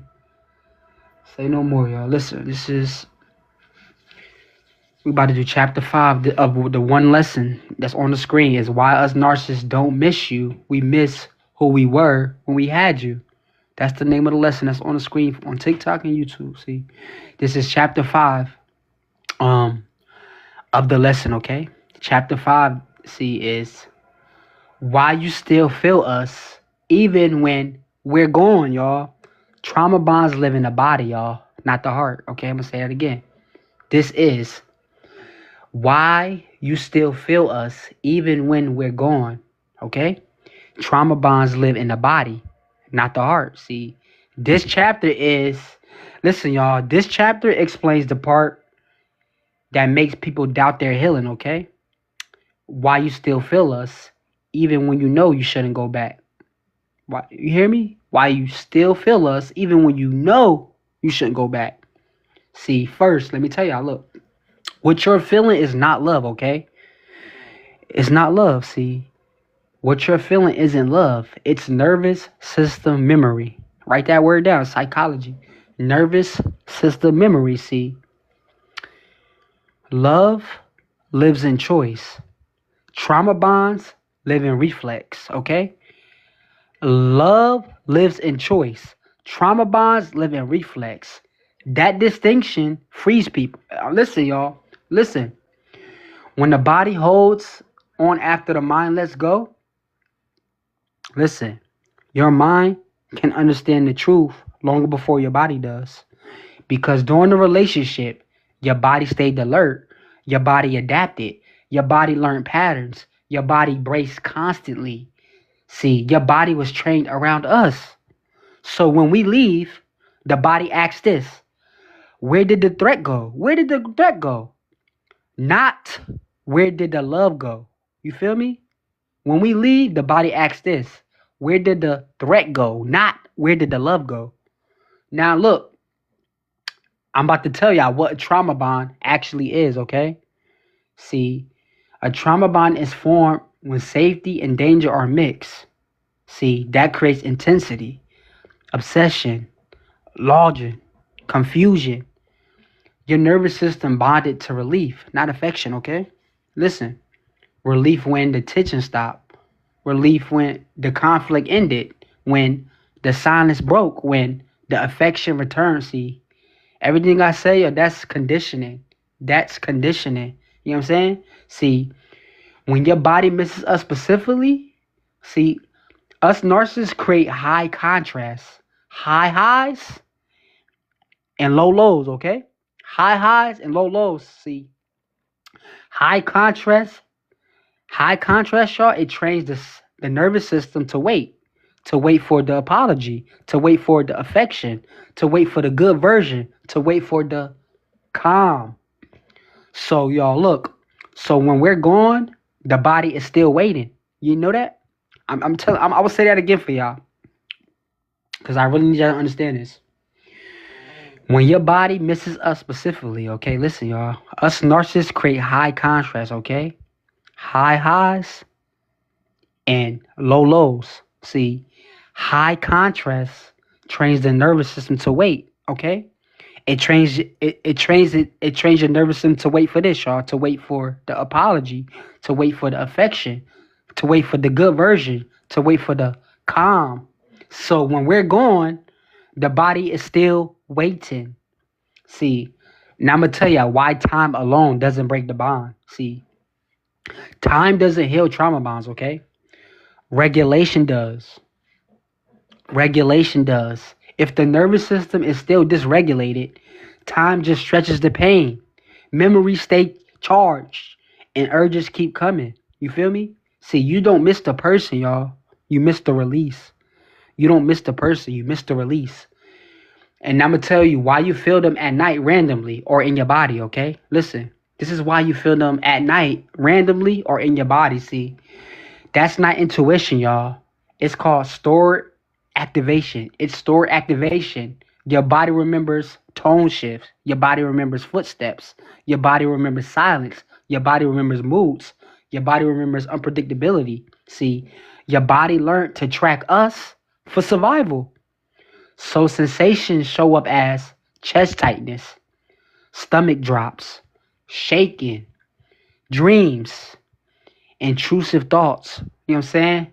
That's memory without words. You hear me? That's memory without words, okay? See, when someone told me they still felt me after we ended, it wasn't because I was special, y'all. No, it was because I trained their nervous system. That's not romance, y'all. That's imprinting. You feel me? And I'm going to tell y'all why going back makes it worse, okay? Every time you go back, the bond strengthens, okay? Because the nervous system learns this. Leaving is dangerous. Returning brings relief, okay? Every time you go back, the bond strengthens because the nervous system learns this. Leaving is dangerous and returning brings relief.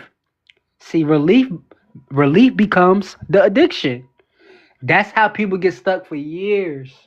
For years, y'all. See, listen. I'm going to tell y'all what actually weakens the bond, okay? Listen, y'all. Trauma bonds weaken when the body learns new patterns of safety. That looks like this. Predictability, calm routines, no emotional spikes, no check-in, no indirect contact, and rest. The body heals through repetition, not insight, okay? See, I'm going to tell y'all why this going to feel boring at first, though. It's going to feel boring at first. Early healing feels empty because chaos is gone. Adrenaline drops and urgency disappears. See, boredom is a sign your body is detoxing from intensity. You know what I'm saying? Not that something is missing, okay? Boredom is a sign that your body is detoxing from intensity. Not that something is missing, okay? See, what that means for you is feeling them doesn't mean you should go back, okay? It doesn't mean you should go back, okay? It means your body hasn't caught up to your clarity yet, okay? And that takes patience, not punishment. You know what I'm saying? That takes patience, not punishment. See, us narcissists don't miss you the way you miss us. We miss who we were when your nervous system regulated us. And you're learning how to regulate yourself again. That's the shift. You know what I'm saying? See, this was chapter 5, y'all. In the final chapter, I'm going to explain how the cycle truly ends and what real detachment actually feels like, okay? Drop y'all questions right now. I'm decoding in the comments. We're going to answer some more questions before we do the next chapter. You feel me?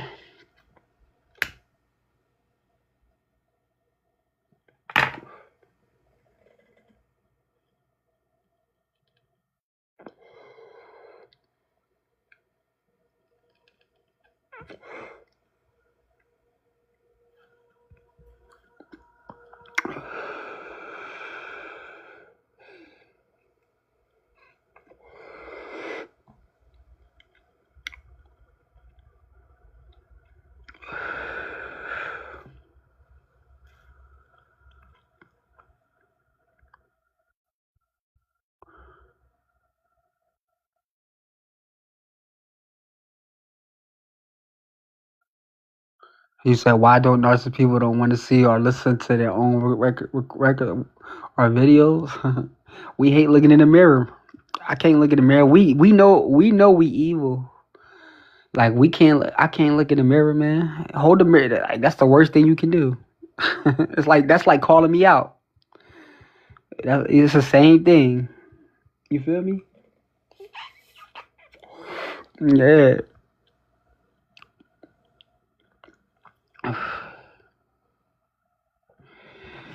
Ask me some more questions, y'all. I got y'all. I'm gonna break this shit down, y'all.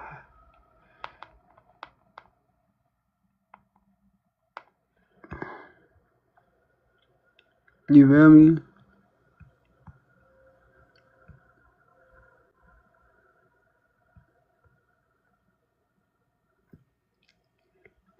I see you later. Adios.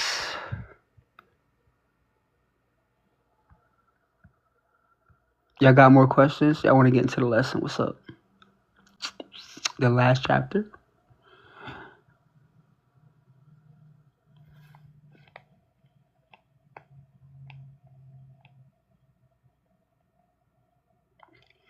All I wanted was a dough. It ain't no more kicking doors.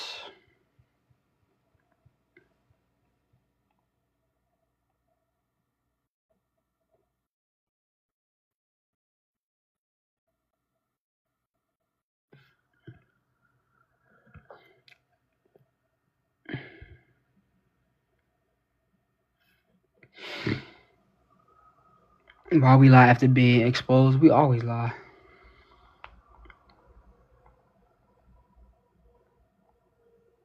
We can't help it, man. I ain't gonna lie. I'm gonna tell you that they lie after being exposed because exposure threatens their entire identity. You know what I'm saying? I'm gonna tell you what exposure actually does to a narcissist. See, exposure isn't just embarrassing for a narcissist. It feels like psychological annihilation. You hear me? When exposed, they feel intense shame. They feel loss of control. They feel fear of abandonment. They fear collapse of the false self. See, truth doesn't feel corrective to them. It feels dangerous. You know what I'm saying? Why lying becomes more aggressive after exposure. See, before exposure, lies maintain the image. After exposure, lies are about survival. So the line escalates. We start denying obvious facts, rewriting history, accusing you, playing the victim, smearing your credibility. See, when reality threatens the mask fights back. I'm gonna tell y'all why admitting the truth feels impossible. See, admitting the truth will require them to feel shame without escaping it. But shame for an unhealed narcissist floods the nervous system.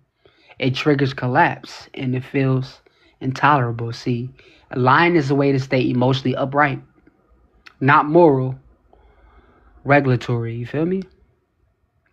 See, before I healed, being exposed didn't make me honest. It made me defensive because honesty required a level of self-regulation I didn't have yet. Feel me? And I'm going to tell you why you never get closure after exposure. See, people think exposure leads to accountability. With narcissists, it usually leads to revision. You don't get closure from someone whose identity depends on denying reality. You feel me? If someone keeps lying after being exposed, that's your answer.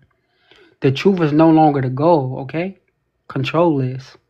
Us narcissists borrow regulation through image.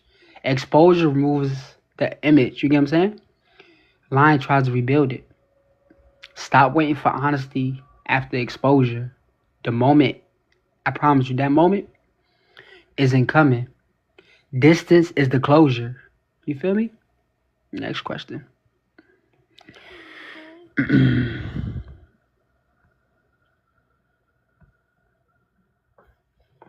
feel me? Alright, so one more question, then we're gonna get in the lesson.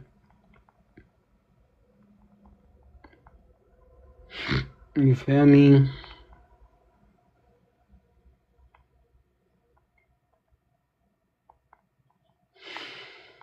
I'll see you later. Adios.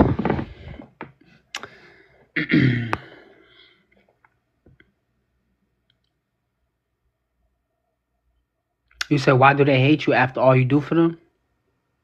They don't hate you because of what you did to them. They hate you because of what they needed from you. Feel me? When you do a lot for narcissists, you don't become appreciated. You become a mirror they depend on. You get what I'm saying? And dependency creates shame, weakness, fear, and resentment. See, needing you reminds them of what they lack. That's where the hate begins. You know what I'm saying? See, I'm going to tell you why your goodness becomes a threat. See, everything you gave them, patience, love, stability, empathy, highlighted what they couldn't give themselves. So instead of gratitude, they feel exposed. They feel small. They feel out of control. Your love made their inner emptiness louder. You know what I'm saying? See, I'm going to tell you why they rewrite you as the villain. See, to survive that shame, they flip the story. They tell themselves, you were controlling. You was the needy one. You were the problem. You change. If they make you bad, they don't have to feel bad. You get what I'm saying? That's a psychological move right there. See, when someone did everything for me before I healed, I didn't feel grateful. I felt exposed. And exposure turns into anger if you don't know how to regulate shame. And I'm going to tell you why the hate is strongest when you leave or set boundaries. See, when you stop giving, the resentment peaks because the mirror disappears. The regulation stops. The dependency is revealed. See, the hate isn't about losing you. It's about losing what you provided. You know what I'm saying? See, being hated by narcissists after giving everything is not proof that you failed, okay? It's proof that you outgrow the role. You outgrew that role. Us narcissists don't miss you the way you miss us. We resent the mirrors we depend on once they start reflecting us. If someone hates you after you gave them love, y'all, that's not hate. That's unresolved shame looking for a target. You hear me? No cap. You feel me though?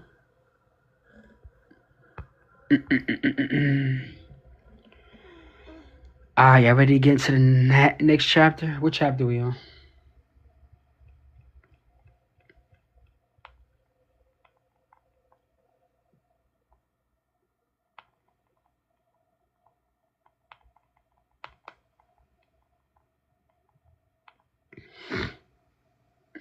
Six. Oh yeah. Y'all ready? Put a Christmas tree. Y'all know what time it is. It's about it.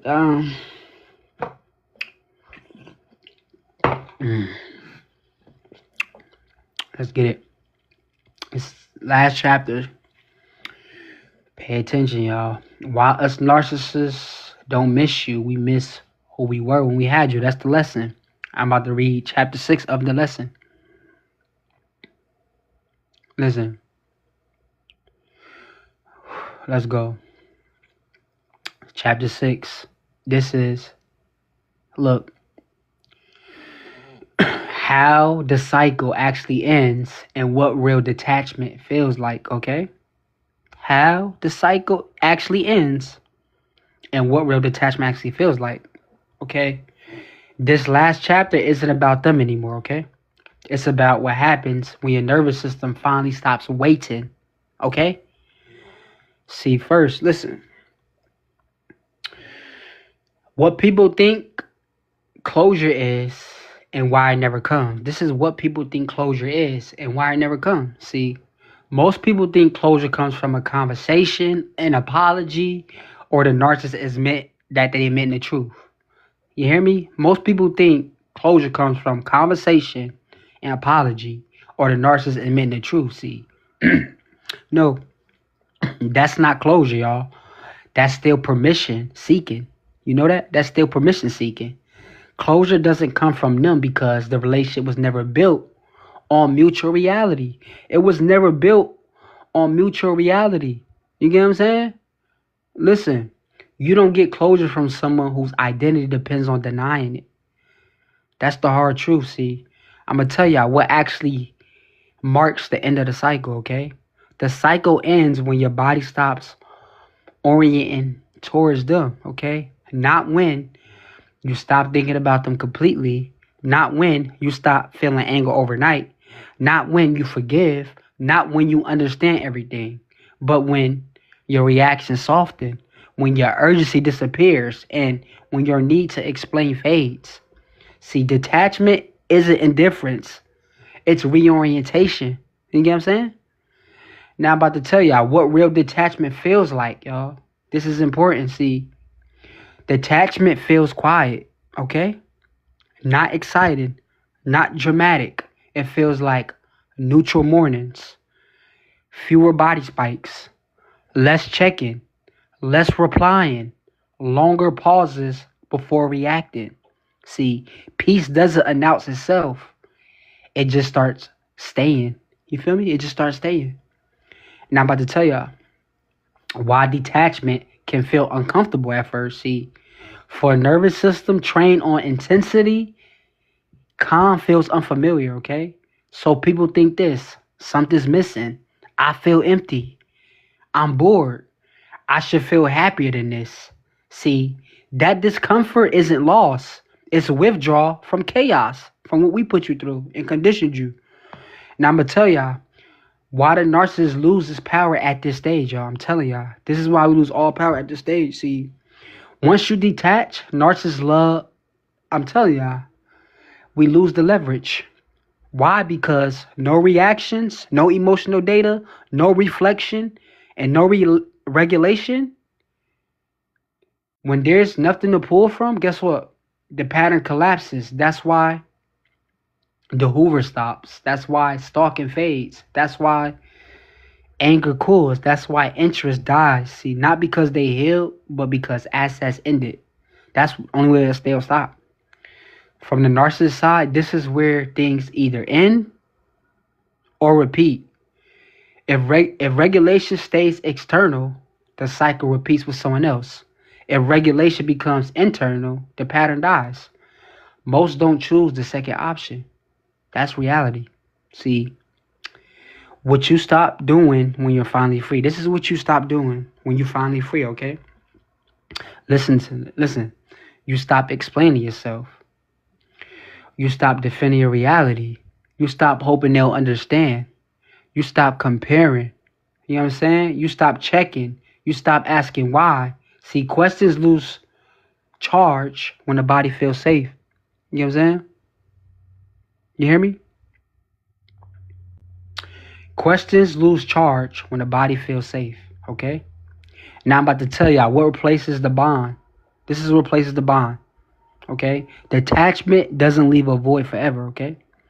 What replaces it is self-trust, emotional consistency, quieter confidence, better boundaries, and attraction to calm. Attraction to calm. See, you stop mistaking.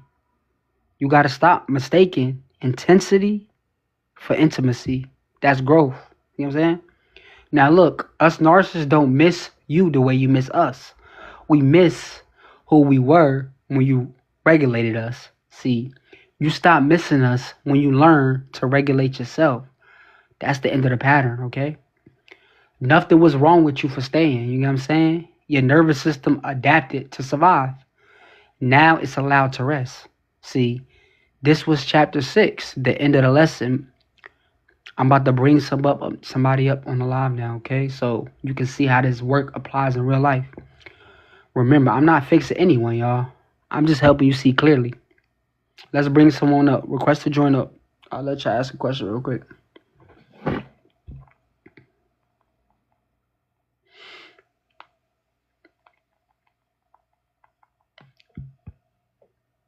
You know what I'm saying?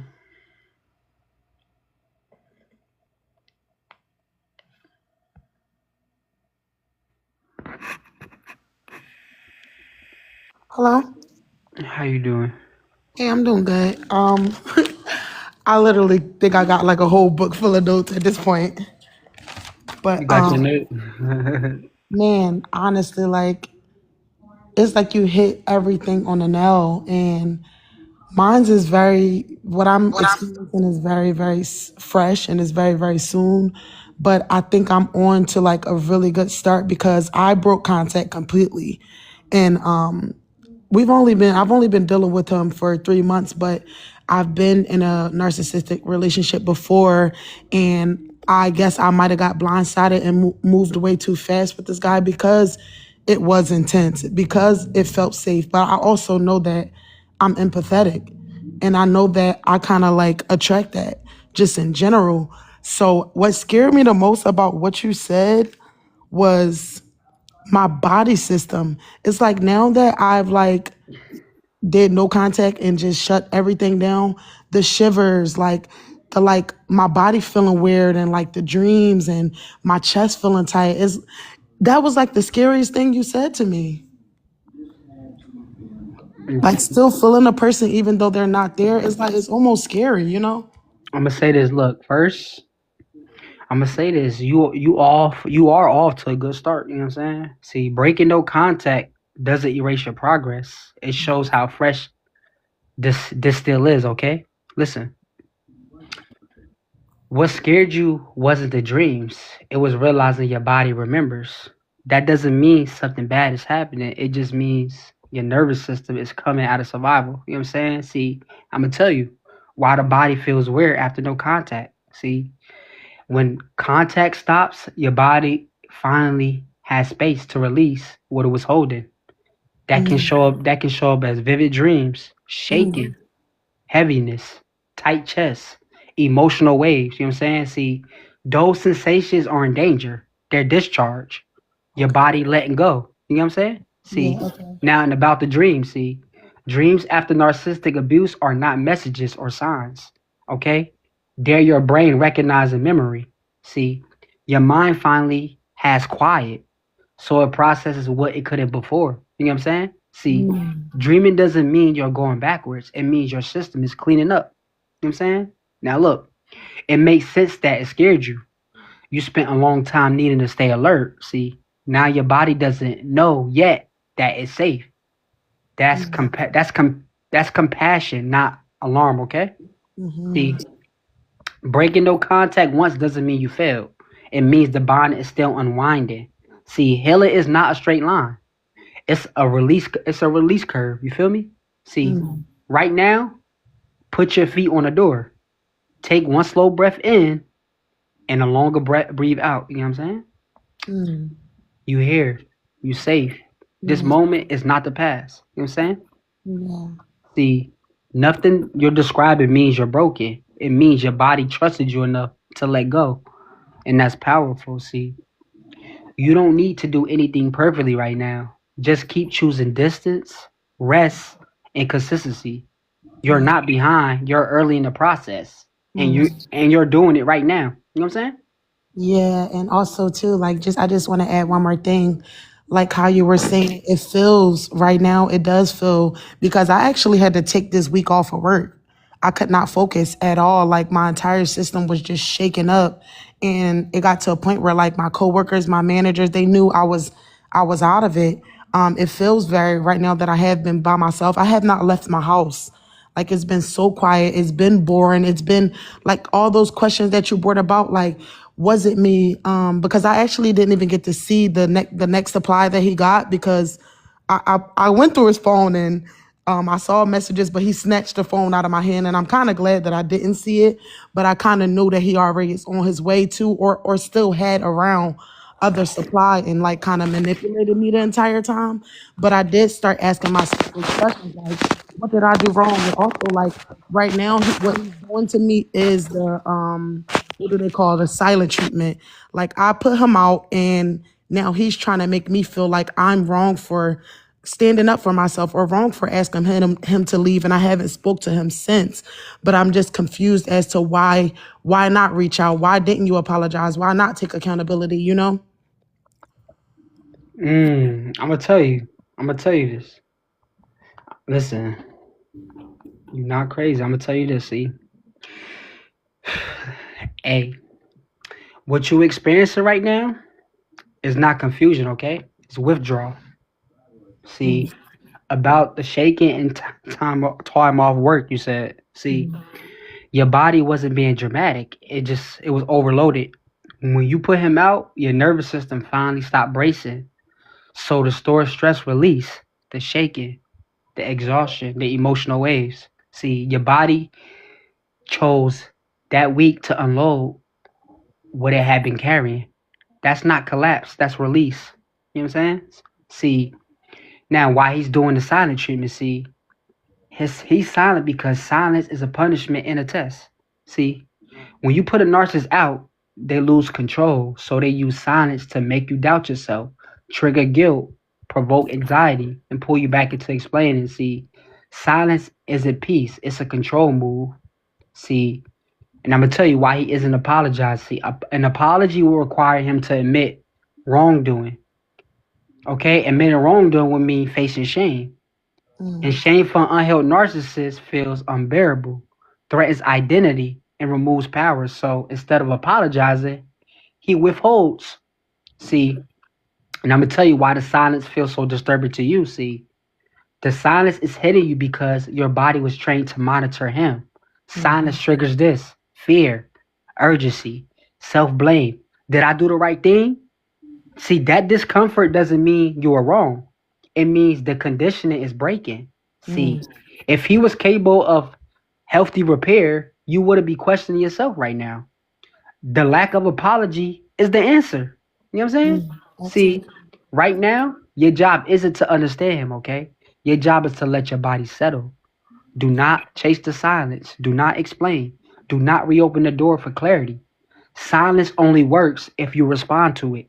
See, you didn't imagine the abuse. You didn't overreact and you didn't ruin anything, okay? You Okay. enforced a boundary and his nervous system doesn't know how to handle that. See, the calm you're waiting for doesn't come from him reaching out. It comes from you staying grounded through silence, okay? You're not behind. You're in the hardest part right now and you're doing it right. You hear me? Thank you for coming up here and I appreciate you and I hope I helped you. Thank you so much. You really did. Have a good night. You have a great night. Thank you. What's up? How you doing, Reggie? Hey, yeah, it's Reggie. How are you? I just actually was on my way to bed and then came across this picture and saw your title. And my ex has a ball cap with those same horns on them. And I said, oh my God, it must have been meant for me to speak. But to give you a very brief synopsis of this, was dating a narcissist for the last 4 years. Left him a year ago, and so I no contact for a year, kept calling me private, changed my number, but then had some brief interactions with him September, and from September to today we've been just back and forth having long drawn out unnecessary conversations.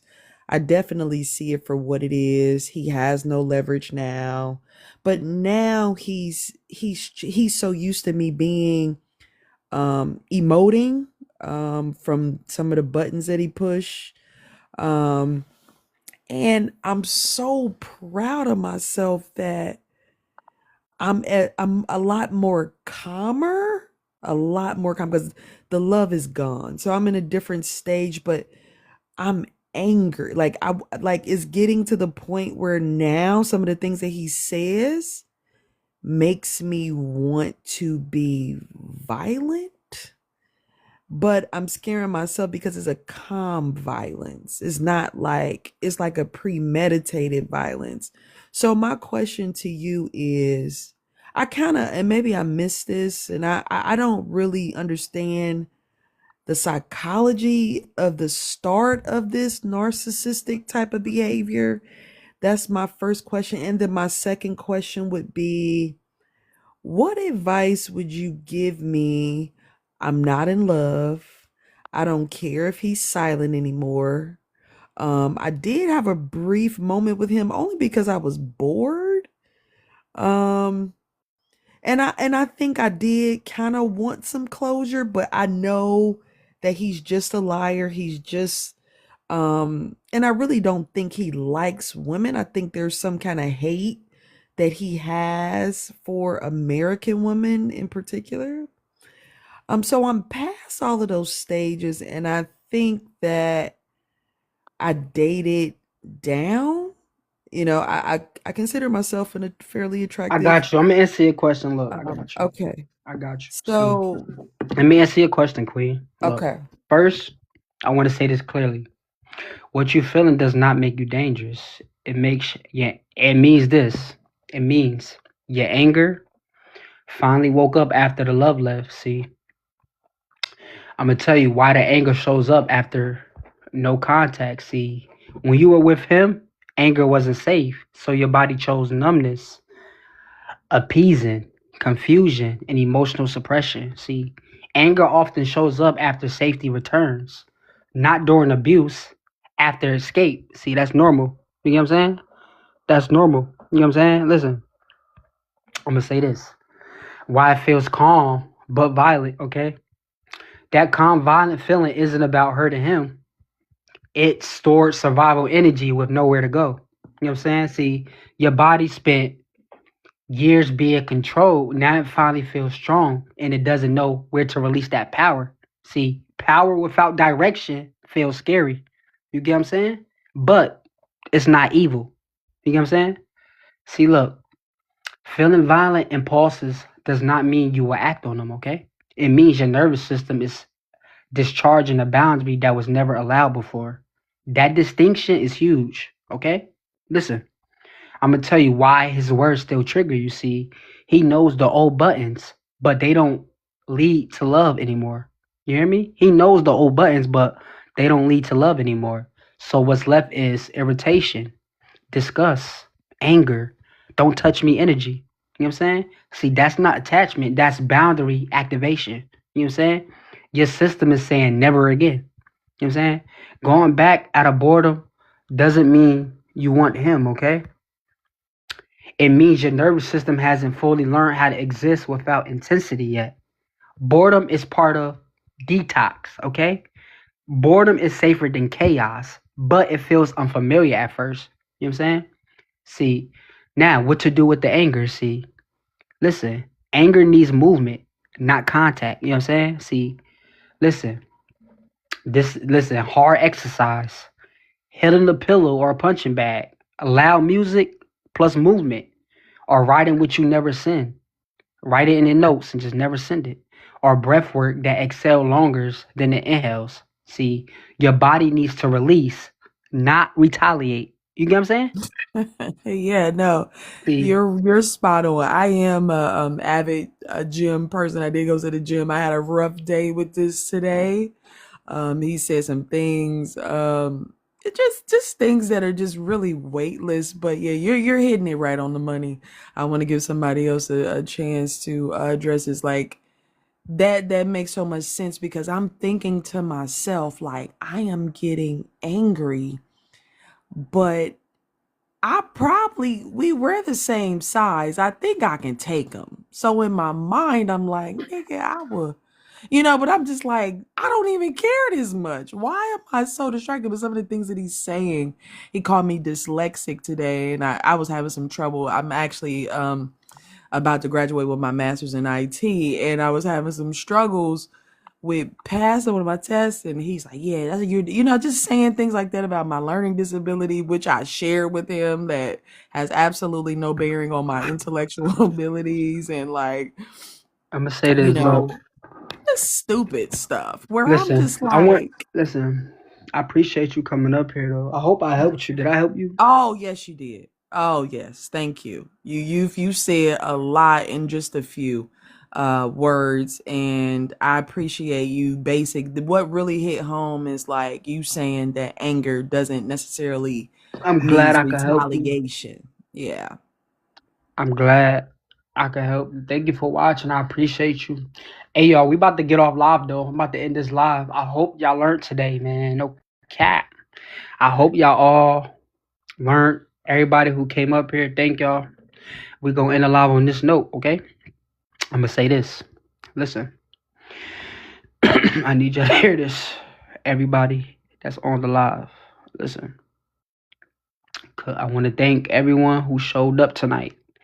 What we did here wasn't entertainment. It was education and regulation. You know what I'm saying? See, if something I said hit your body before it hit your mind, that's because this work goes deeper than words. You didn't come here by accident. I know a lot of y'all want to come up and talk. I see y'all. I see y'all. And that tells me one thing. This lesson opens something real, but I don't rush healing and I don't do trauma on the timer. You know what I'm saying? Listen, that's exactly why I built my community. CTU is where these masterclass live, structured, grounded, and safe. It's not a chat room. It's a community for people who are actually doing the work. Okay?